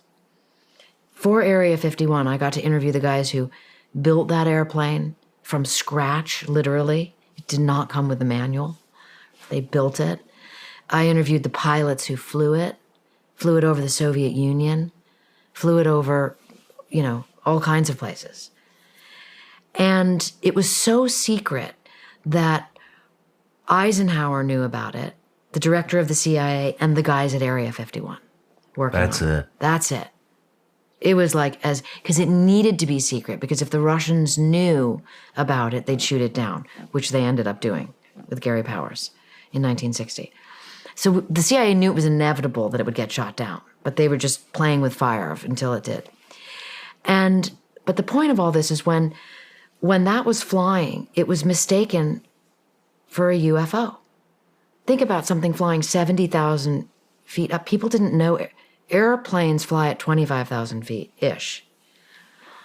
Imagine you're somebody that looks up, and also the U-2 has these incredibly long wings. So it just looks like a flying cross. And the reflection of it, it looks like a UFO because it's not where it's supposed to be. Yeah, I mean, could you even see it 70,000 feet? You could. And you could people tell did. It was a cross? Well, they didn't know what it was. Yeah. But the CIA learned about that, and it was like an oh shit moment. Our project's going to become busted open. The public's going to know about it. And people started writing to their congressmen. I have seen these letters declassified from the CIA. We're really concerned there's a UFO over their state. And then the CIA decided to use this as part of a strategic deception campaign. Well, let's goose this idea that there are UFOs because it's going to hide its cover for the actual U-2. Does that mean that every UFO or every UFO sighting is a U-2? Of course not. But when you look at that as a fact, it becomes interesting in the narrative. When the CIA built the follow-on plane, which was called the A-12 Oxcart. So did you ever see any of the X-Men movies? Oh, yeah. Okay, so you know that plane they fly? I do. Right, so that's the SR-71. Okay. That's the Air Force version of it. It's a two-seater.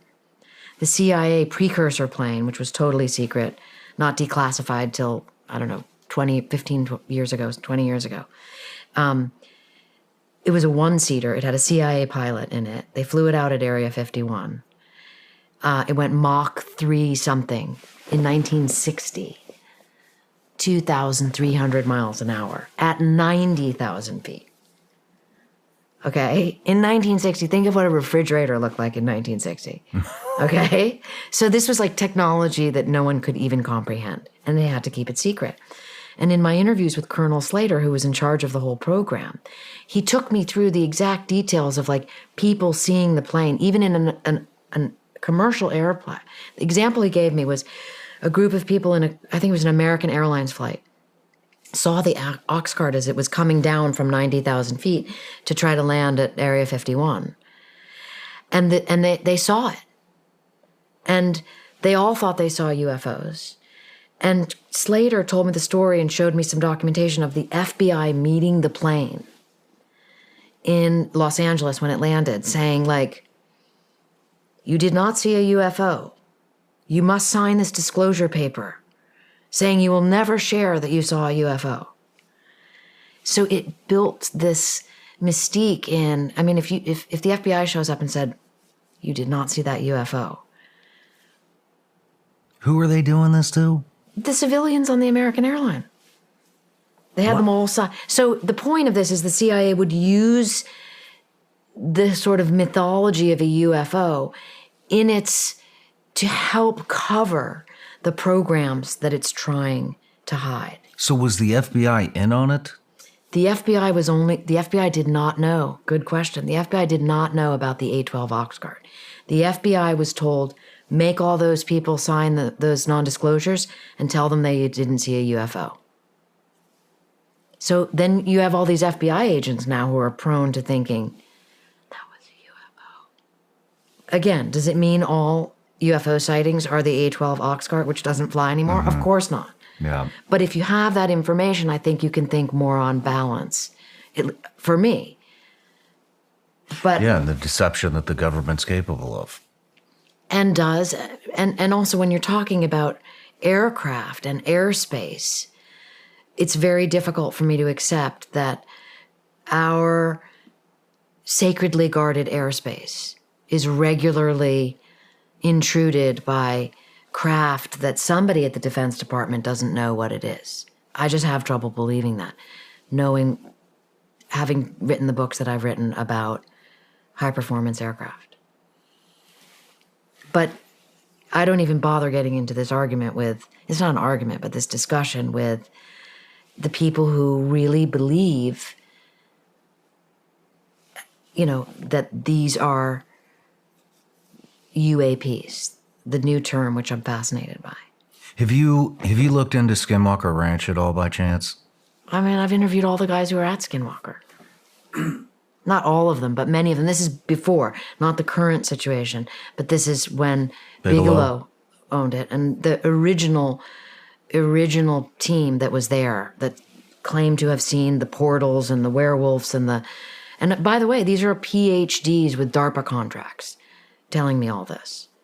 It's just hard for my brain to conceptualize that other than their perception. Which is what we were talking about at break. Yeah. Yep. With that being said, now they see all these radiation spikes right as these UAPs, UFOs, these phenomenons happen. Have you looked into that at all? Well, I haven't, because I would say my first thing would be like, who's they? And where are these radiation spike documents coming from? So in other words, when I worked with all the Bigelow, the people that were at the Skinwalker Ranch when it was Bigelow, it was always an internal situation, and it was the documents are Bigelow's and you can't look at them because they're in his possession. So it seemed like a closed loop. Mm-hmm. But I do want to say, and we were talking about this at break, that the analogy that I think of all of this, so that it's clear that I'm not just dismissively self-righteous, which I would never want to be. I'm much more curious than that. But the analogy I used was what I told you about hearing things, right? Like, because I believe this is an issue of perception. What you can see. You think of some people being colorblind. What I see is so different than what they see. Then I think of, as I told you before, like sometimes, you have like, you hear a high pitched frequency, and maybe it's because you were listening to your ear pods too long, or you were, in an airplane. And so you suddenly say to someone, do you hear that? Because it's, you actually hear something. Mm-hmm. Is that in your brain? Is that in your perception? Is that in the environment? Perhaps when people see UAPs, they are seeing them and others aren't. For me, that's my current position on how I think about that. So are you saying it originates in the mind? I do not have the answer. I'm just curious about what it might be. Because, and I'm also, the reason why it's really interesting is millions of people are interested in this. We talked about this before. Who wants to talk about nuclear holocaust when you can talk about possible aliens among us? Right? Yeah. But they don't have to cancel one another out. It's interesting. It's interesting because now even a lot of what astrophysicists are starting to say that the expansive universe and no matter how far out we look, something will be there. Mm-hmm. And I think what they're alluding to is that our minds are creating the unseeable universe. Yeah. You had said when we were discussing earlier, is it also have something to do with people's perception of religion or spirituality? And what comes to mind on that is one of my favorite thinkers, Carl Jung. Have you ever read any Jung? I haven't. Oh, my goodness. He was just, he was so interested in consciousness he's almost I don't want to say the inventor, but he did a lot of work on archetypes, what archetypes mean. The wizard, the priest, the king, the queen, the witch, archetypes of humans and symbols. And he wrote all about this. He wrote a book on UFOs and that UFOs were the product, the modern day UFOs were the product of people's fear of nuclear annihilation. Very interesting book. But Jung and Pauli, a Nobel laureate, I'm forgetting his first name, they were friends and they would have a lot of discussions about the phenomena of UFOs. And I write about this in my Phenomena book because Pauli had this crazy quality about him that he would walk into places and somehow disturb the electronics. Okay, so he was like a Nobel laureate physicist. Wow. But cameras would shut off. Things would fall over. This is documented. Are you serious? Read the book, you'll love this part of it. And he couldn't explain why. But it was known and notable. And so he had some kind of different energy going on, or however you want to interpret it. But this led to these discussions between Jung and Pauli about whether or not ESP was real. Because, of course, ESP, extrasensory perception, and UFOs often get linked together. Mm-hmm. And their takeaway, one of their takeaways was that whenever you're talking about it or thinking about it, you have to think about the age that you are in when you are thinking about it having to do with technology. So again, diluting that down, it's almost like my takeaways, they were saying there's the narrative of it, and then there's the technology that exists in the present day. And then you can begin to maybe think more deeply about the whole issue without getting the answer. Yeah. Fascinating stuff. Let's get back to nukes. Mm-hmm. So, when you went to Brussels, I would like to talk about your discussions there and how you came up on their radar. Mm-hmm. Actually, yeah. Let's go further. Who were you? What was this event that you were speaking at? It was a nuclear expo put together in Brussels. The host was the ICRC, the International Committee for the Red Cross, the Norwegian Red Cross, the Belgian Red Cross, and the Norwegian People's Aids. There was many doctors, physicians who were there as well, because the emphasis of the symposium was on what nuclear weapons do to the human body. How horrific of a weapon it is, not just to warfighters who are, sign up for war or are drafted into war, who are fighting a war, hopefully away from the civilian population, but rather that nuclear weapons kill millions of civilians indiscriminately. And their job, these organizations, these aid organizations, is to put the emphasis on that so that they can have more people interested and kind of open the pathway to why regular people like you and me should be thinking about nuclear weapons. And it shouldn't just be left to the military or the geopolitical thinkers. And because it's in Brussels, the members of the European Parliament were invited, and I took questions from some of them. Many of us did.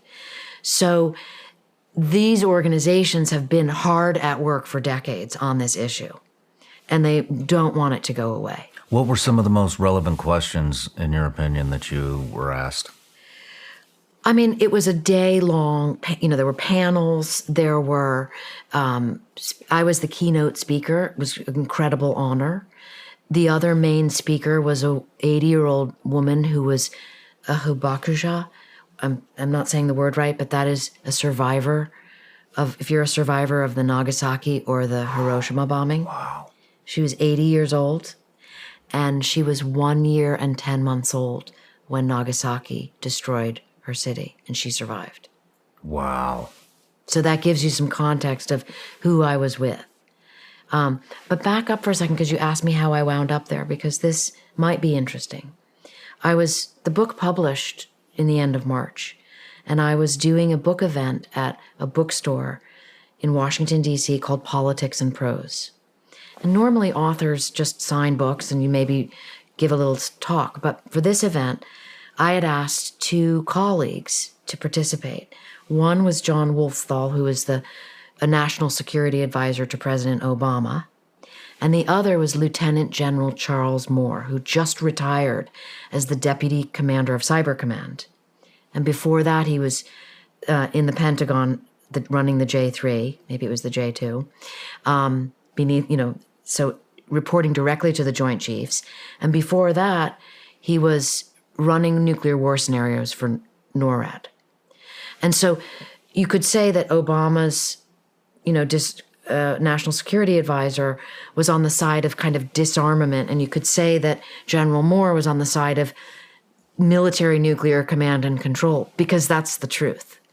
So these are maybe even 2 people that don't normally have a conversation with one another. Yeah. They might consider themselves on different sides of the aisle. But again, one of my great, hopefully the good kind of pride of my reporting is that I talk to both sides. I talk to everybody. And in fact, want them at my book signings to have a conversation. And we had this profound conversation. It was so excellent. It's on tape. And the audience was filled. I mean, there was standing room only.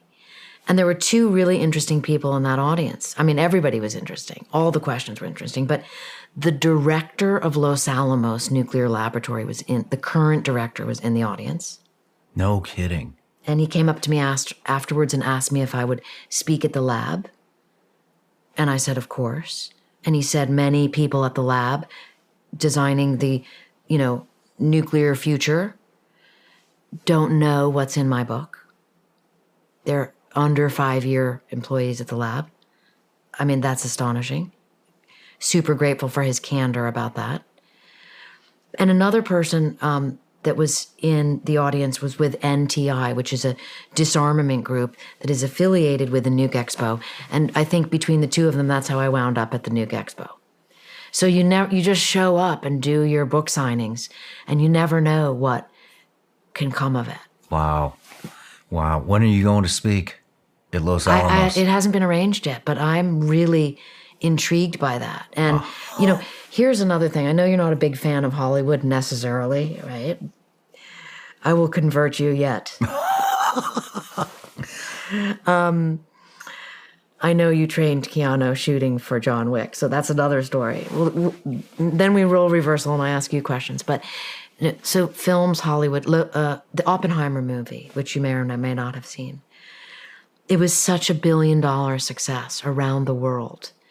And from what I understand from my sources at Los Alamos, it profoundly impacted Los Alamos, meaning I've been reporting on nuclear weapons for, 15 years now. And Los Alamos has always been like this with me.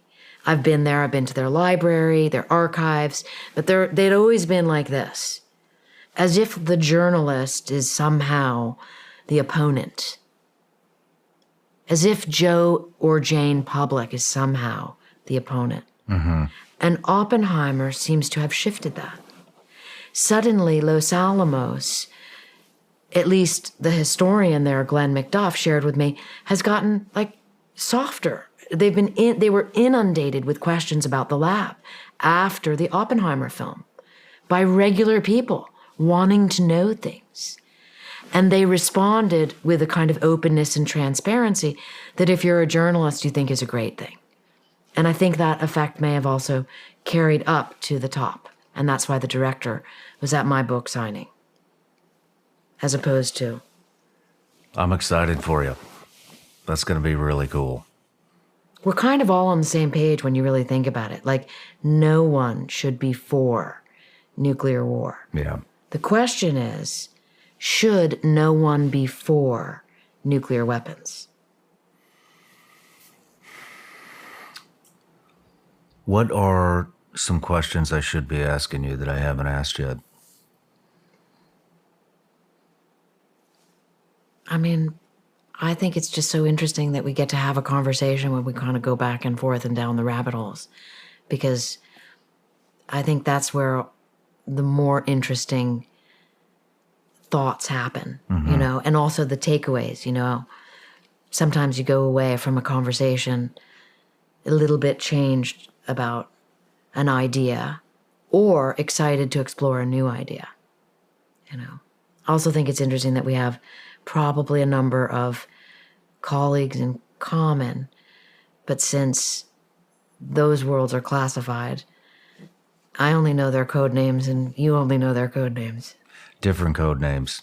And you might different. know their real name, I might know the code name. I might know the real name, or vice you know versa. the code name. And that's just a part of living in that world, It's it gets a little confusing. But how do you, this is back to the Eisenhower question. I mean, what is your take on how you balance, liberty and defense? And if you parse out liberty, you want security. You want times of peace. You don't want war. I often think about the president's options. He has diplomacy. That's his first option. He has war. And then the third option is covert action, which you were involved in, which I've written about. So the idea would be, to be living in a permanent state of diplomacy. But that's not practical. Mm-mm. How do you think one balances liberty and security? Wow. That's a tough question. But, I think it's definitely constantly has to evolve, because we gain enemies, we lose enemies, we gain allies, we lose allies. We just as America, we have so many targets on our back, and we have so many enemies throughout the world, which with a lot of them, I can't even blame them. I on the show, I talked to you this morning, and we told you how this podcast kind of started, and it was all former colleagues, and we dissect. I'm getting off on a tangent here, but we dissect. Are we the bad guys in some of these scenarios? And after 20 plus years of this generation's war, the GWAT, should we have been in Iraq? How would we have acted if we were invaded by a country? Would we have fought against the invading country? And you know, it opens up a really interesting discussion, because a lot of people think that maybe we're not the good guys in all of these conflicts. And but back to your question, security, diplomacy. I mean, you in my opinion, you have to take into account that we have a lot of enemies. Whether we created them, whether they just hate us, that's another discussion. But with as much as we have going on, we have the world currency. We are the superpower. And I don't, as much as I would love to say, yep, we should get rid of our nuclear warheads, strive more towards peace, I don't think that's a viable option, because we're the world's superpower. We have a lot of targets on our back, and we have to be able to show force. We have to have people know, you know, somewhat what our capabilities might be, and that there will be repercussions if they launch anything at us. And as far as balancing that, man, it's I don't know. I haven't thought about that. When you say we have a lot of targets on our back, you know, it sends like a shiver up the spine, because it's absolutely true. And when you're thinking diplomacy is everything, you must always couple that with we are a target and there are enemies out there. I wonder, perhaps more than any other book I've written, this book has made me wonder about POTUS as a concept, not political, not him or him, as a concept, the President of the United States. Because an interesting thing happens when many presidents, this speaks to your point of like, could we ever get rid of nukes? I don't know. And then we think of the deterrence con. Many presidents go into office, and I mean many, like almost all the modern presidents, learning a little bit about nuclear weapons before their presidential debrief. And then you hear them say things like, I'm going to get rid of the launch on warning policy. It's inexcusably dangerous. So they hear things as a civilian. And then a mysterious thing happens. They get into office and they learn something that then you never hear from that. You never hear talk of that again. And I want to know what it is they hear. That's a great point. I mean, I sometimes feel like it's a metaphor for that has to do with the immigration crisis, right? And again, not to politicize it, but like, I mean, let's just say a baseline that everyone could agree that illegal immigration is a bad thing because it's illegal. And we are a nation of laws, and you want to have rule of law. So that's all that, right? But as a concept, you hear the same thing. You hear presidents have really big ideas about immigration. And they say certain things, they espouse certain things. I mean, president-elect or, you know, running for office candidates. And then they learn something and you never hear from it again. And I know that that has changed a little bit in the past few years because immigration has become a different issue. But you get the analogy. Like, what is it that POTUS learns that we, the people, don't get to know about these issues on completely opposite sides of the existential threat margin, maybe, right? But kind of exist as equal threats? What do they learn, and why can't we know that? Yeah, what information are they getting that changes their mind? Maybe it's not information, maybe it's money.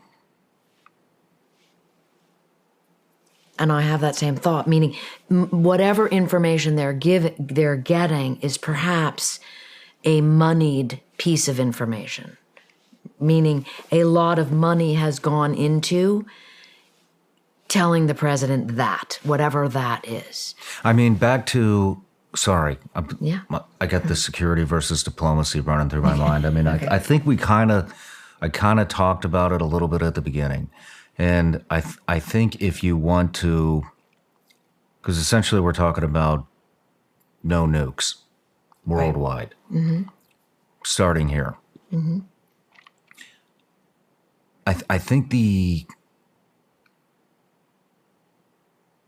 only way I could see that happening is by influencing the military-industrial complex companies with money to develop better defense systems, to develop the next generation weapon. Maybe that is AI. I don't know. Mm-hmm. But you have to have something that defeats nuclear capabilities and or something that's more powerful than a nuke to add to your arsenal. That doesn't necessarily need to be mass destruction. Maybe it's I don't know what's possible. Mm-hmm. I'm not a physicist and I'm not an inventor. Maybe we could get our buddy Chris Beck on here and he'll tell us. But you know, maybe it's some type of laser weapon from space. Maybe, who knows? You know, but I think that's the only viable way that we could essentially get rid of our nuclear program is by better defense systems that is proven to work, and a more capable weapon system that you know that. And so what's interesting and problematic is at the end of that statement, which just when you're thinking that sounds, then you realize, wait a minute, now I'm caught in the now I'm caught in the military-industrial complex loop and the deterrence loop, which seems to be a moneyed, again, a loop that's an empire of money, an empire of industry wants to exist as a paradox. The the laser weapons, by the way, are a massive program at the Defense Department. They're called directed energy weapons. And when I was asking about that, like, what makes them more powerful? And I got a great answer, so I'm just going to share it with you because it's like, it seems so hard to comprehend sometimes, like laser weapons. But it was the inventor of the laser who shared this with me, Charles Towns, who died at the age of 99 and gave me his last interview at like age 97. Still clear as a bell. And speed. So a laser moves at the speed of light. Mm-hmm. So that even shortens the 33-minute ballistic window. You could have a laser weapon on the moon, and you're talking about less than a second. Mm-hmm. So, but then you have the problem, laser weapons aren't any kind of solution for anything having to do with no nukes. It's just a whole different set of weapons for the military-industrial complex to promote and build, and then watch the other side promote and build, and so you have to have new systems. It's the self-licking ice cream cone, as they call it at DARPA. Yeah.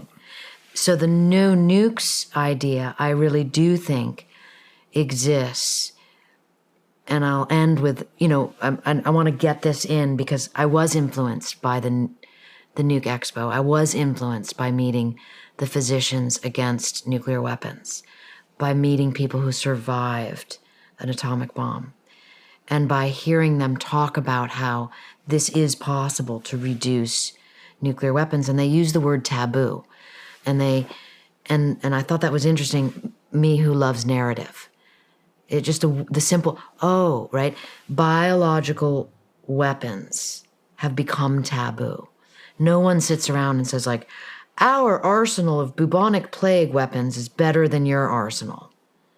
And we need some more, and we need to update them, and we need better delivery systems and faster. No one says that. They say, my God, a bubonic plague weapon? Are you insane? And what the doctors and the humanitarians are attempting to do, which is a very noble effort, is put taboo on nuclear weapons. Demonstrate how horrific they are to people. And then begin the reduction from all the nations.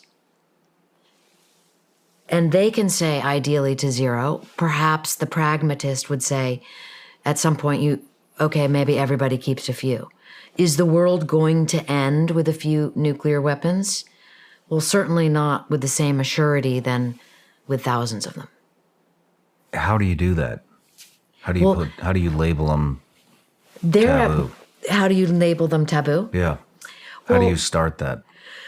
I mean, listen, it was a great honor to have some of these people say to me, great job, thank you for writing the book. You just condensed down and made our job a little bit easier, which is not what I intended. Me, who was worried about fear-mongering, in air quotes, why I asked all of my sources. I mean, this book is frightening. People read it. The Amazon reviews are like, oh my God, I read it in one sitting because I had to know how it ended. But then on this idea of taboo, and so at the convention, I met a doctor named Dr. Carlos Umana. And he is part of he's a part of a group of physicians that are working to get rid of nuclear weapons. And he himself was a recipient of the Nobel Peace Prize in 2017. And he said to me that he and his colleagues were going to meet the Pope on May 10th. And he asked me if I would inscribe a copy of Nuclear War, a Scenario, for the Pope as a gift, so the Pope could read it and in a condensed manner understand what nuclear weapons do to people. And writing that out was pretty cool.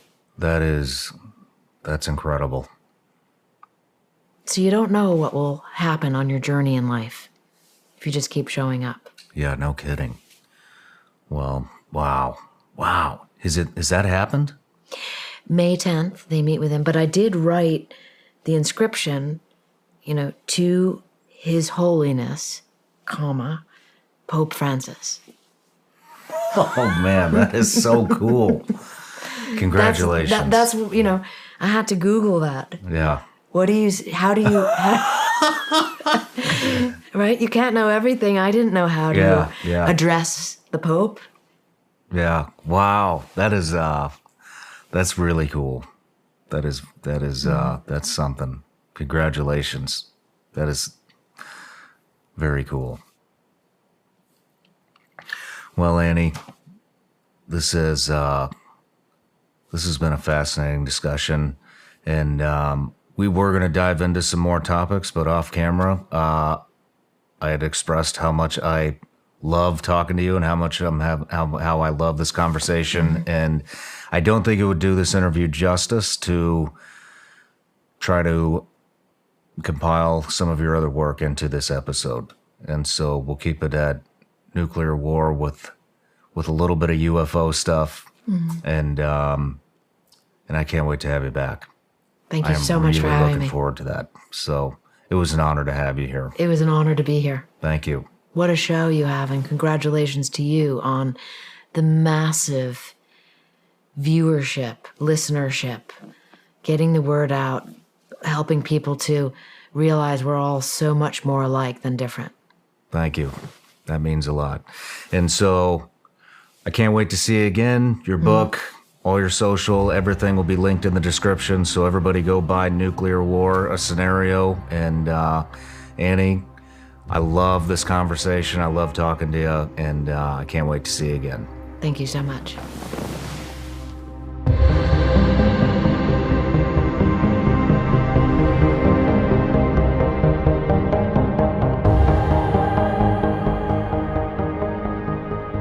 History, economics, the great works of literature, the meaning of the U.S. Constitution. Did you study these things in school? Probably not.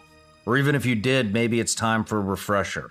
Time and technology have changed a lot, and that's why it's important to learn the fundamentals. That's why I'm excited that Hillsdale College is offering more than 40 free online courses in the most important and enduring subjects. You can learn about the works of C.S. Lewis, the stories of the Book of Genesis, the meaning of the U.S. Constitution, the rise and fall of the Roman Republic, or the history of the ancient Christian church with Hillsdale College's online courses, all available for free. That's right, free. I personally recommend you sign up for Ancient Christianity. In this 11-lecture course, you'll study the inspiring stories of Christ and the first 4 centuries of Christianity. The course is self-paced, so you can start whenever and wherever. Go right now to hillsdale.edu/SRS to enroll. There's no cost, and it's easy to get started. That's hillsdale.edu/SRS to register. No matter where you're watching Shawn Ryan Show from, if you get anything out of this, please like, comment, subscribe, and most importantly, share this everywhere you possibly can. And if you're feeling extra generous, please leave us a review on Apple and Spotify podcasts.